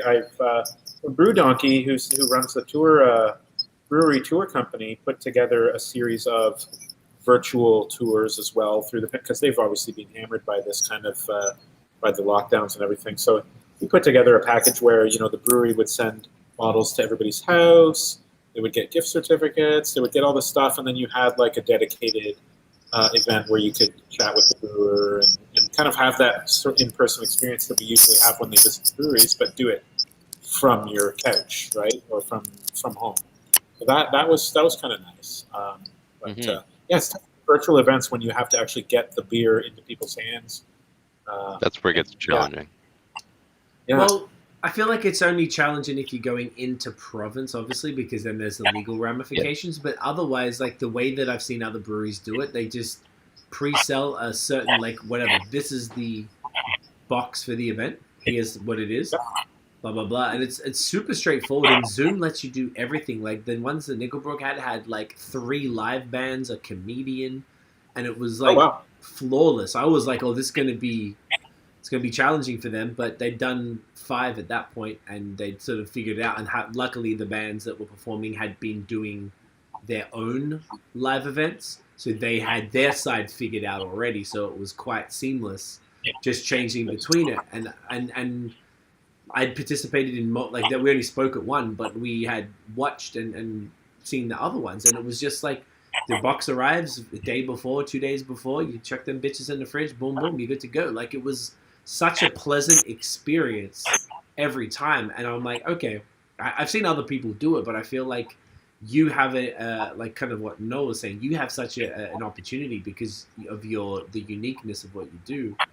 And then you're already doing the cool ass events like Blenderama. So if you can find some sort of way to make that work, there's a huge opportunity, I think, for you. Well, the Exchange Brewery in Niagara put on. They've done a yearly event called Sourpalooza, where they invite 8 or 9 or 10 breweries to come down and participate in that beer festival. This year they actually did it virtually, so all the breweries sent their beer to them, and they put together boxes to send out to everybody who bought tickets. And there was like a whole afternoon of sort of Zoom. Meetups. Everybody had their beers. The brewers were on the chat too, so it was pretty close to the actual event without having a bunch of people near you, which is what we don't want. Exactly, right. Yeah, and really on, cool. on that note, the reason why when we started doing this is episode 41. So we've been doing this since March, I think, of the podcast, and some of them we did a few episodes a week.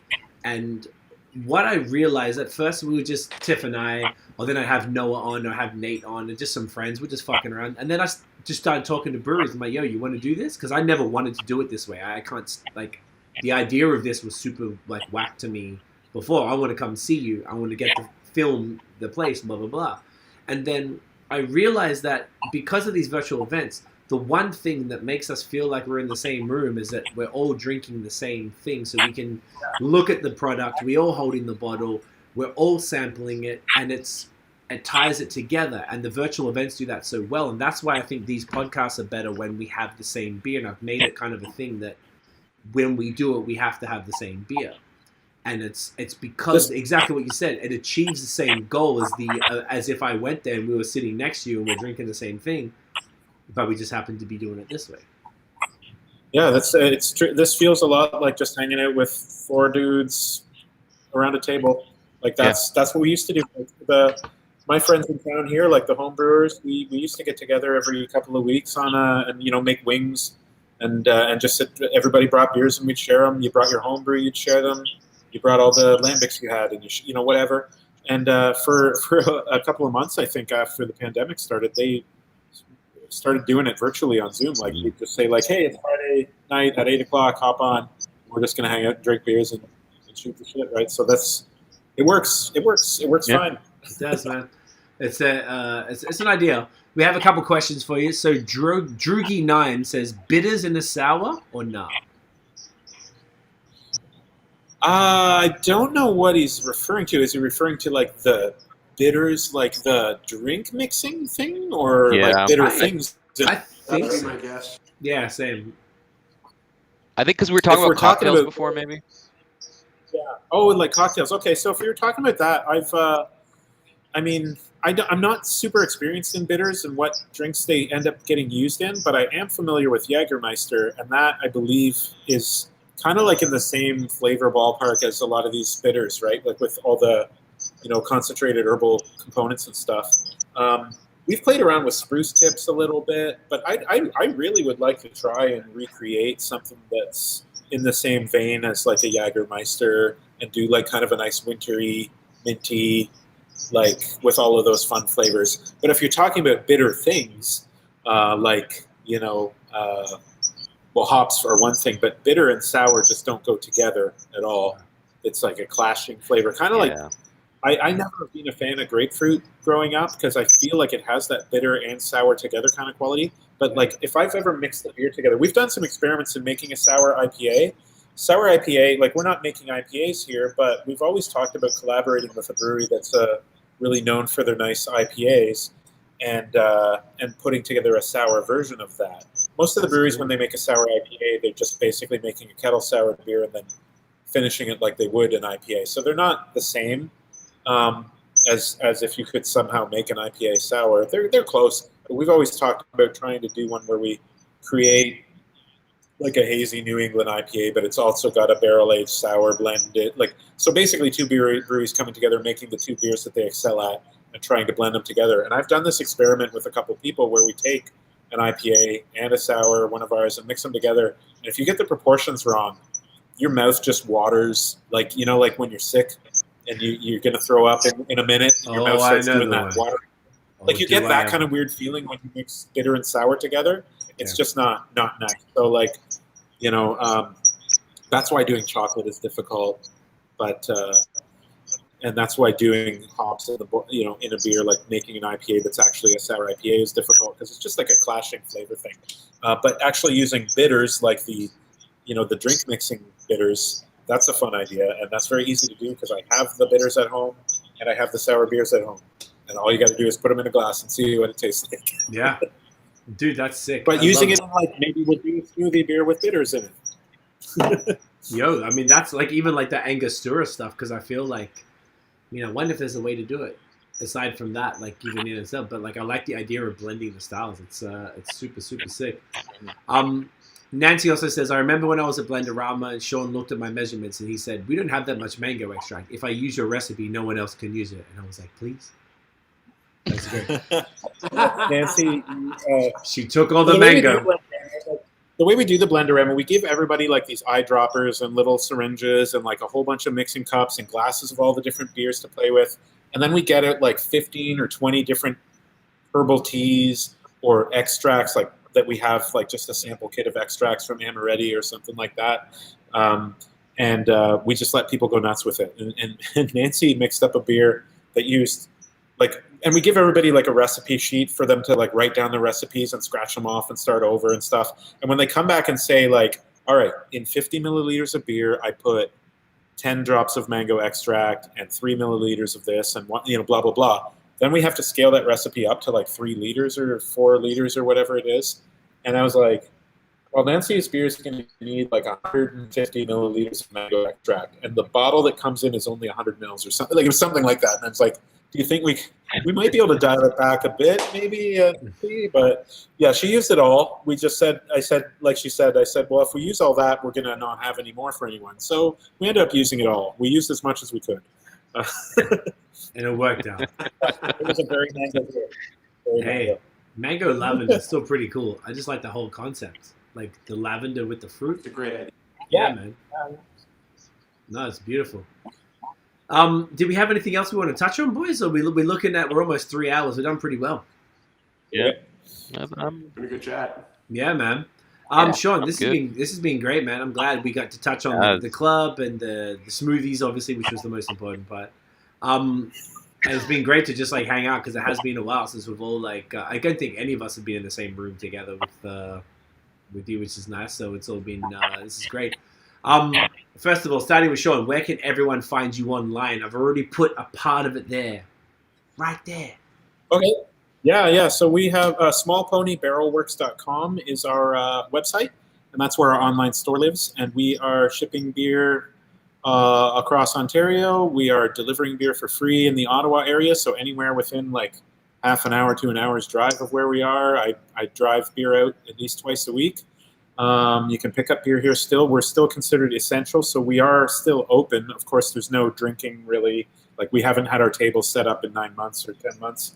But yeah, you can always order online or pop in person and pick up bottles. I would say you could also find our beers at the LCBO. We have a couple beers usually kicking around. We don't go like province-wide at the LCBO. We kind of pick and choose, and I think you find our beers in maybe about 50 stores in Ontario. Maybe less, maybe more, I'm not sure. It's something like that. We do have a spring release coming up for the LCBO in the small bottles. It's Bomb the Sun, which is our dry hopped apricot beer, which went really well last year. Like everybody loved it. It sold out very fast. Yeah, if you're in another province, you can always reach out to me and we might be able to find, like you might be in a province where I actually have an importer and we do send beer to, or there might be, I have a feeling there are some provinces that are actually allowing shipments in, like maybe Manitoba or something like, I think I heard this from someone, whereas other breweries that are shipping beer in between provinces right now are kind of like, I think they have an inkling that the law is going to change soon, so they're just kind of jumping the gun a bit, but generally you can't ship beer in between provinces, only wine and cider. We're working on it. I've been sending beer to Europe recently, actually, which is interesting. That's a good fun thing. But yeah, we've sent beer out to BC. If you're in Quebec, we do have something coming to the SAQ this year. I don't know exactly when. It might be the spring. It might be later. But if you do like cherry beers and creeks and Flanders Reds and things like that, there might be some showing up there in the next few months. I've done my French labels. So, yep. I love it. I love it. Noah, where can everyone find you? Well, you can find me at beerism.ca and on Instagram as well and Facebook. And when we do the smoothie blenderama, we're going to call it Smooth Operator. Ooh. Yes. Okay, we're going to talk about this, Sean. You might need some hosts. That's all I'm saying. We have smoothie enthusiasts right here. Nathan, where can everybody find you, bro? All right, so Instagram, Twitter, and Facebook, it's at NathanDoesBeer. You can also find my blogs at baospodcast.com/blog, or for a quick link to all of my blogs, NathanDoesBeer.com will direct you to that. Oh, I love that. I forgot that you did I should that. also mention that we're on top of our website. We're also on Instagram and Facebook and Twitter as well. The handle is Small Pony Barrel Works usually, except on Twitter it doesn't fit, so it's Small Pony Beer. I love it. This is so much handier having this. I love this, having this shit here, right? Because people can't fuck up. Thank you, all you three, you guys. This was fantastic. And thank you to everyone who watched. This was one of the highest watched episodes we've had in a while, which means you're very fucking popular, Sean. We had fantastic comments. Nancy, Chad, Tim has come through, Chris. You guys were awesome, just asking really fantastic questions the whole time. I genuinely appreciate it because this is why I love the lives, because there's always dope conversation that comes from it. So yes, thank you, Nancy. Thank you, Chad. Tim, he said he found a Small Pony Beer in Oshawa. What a time to be alive when I bought that. Damn right. Thank you guys for hanging out. So everyone, if you enjoyed the episode... No, hang on.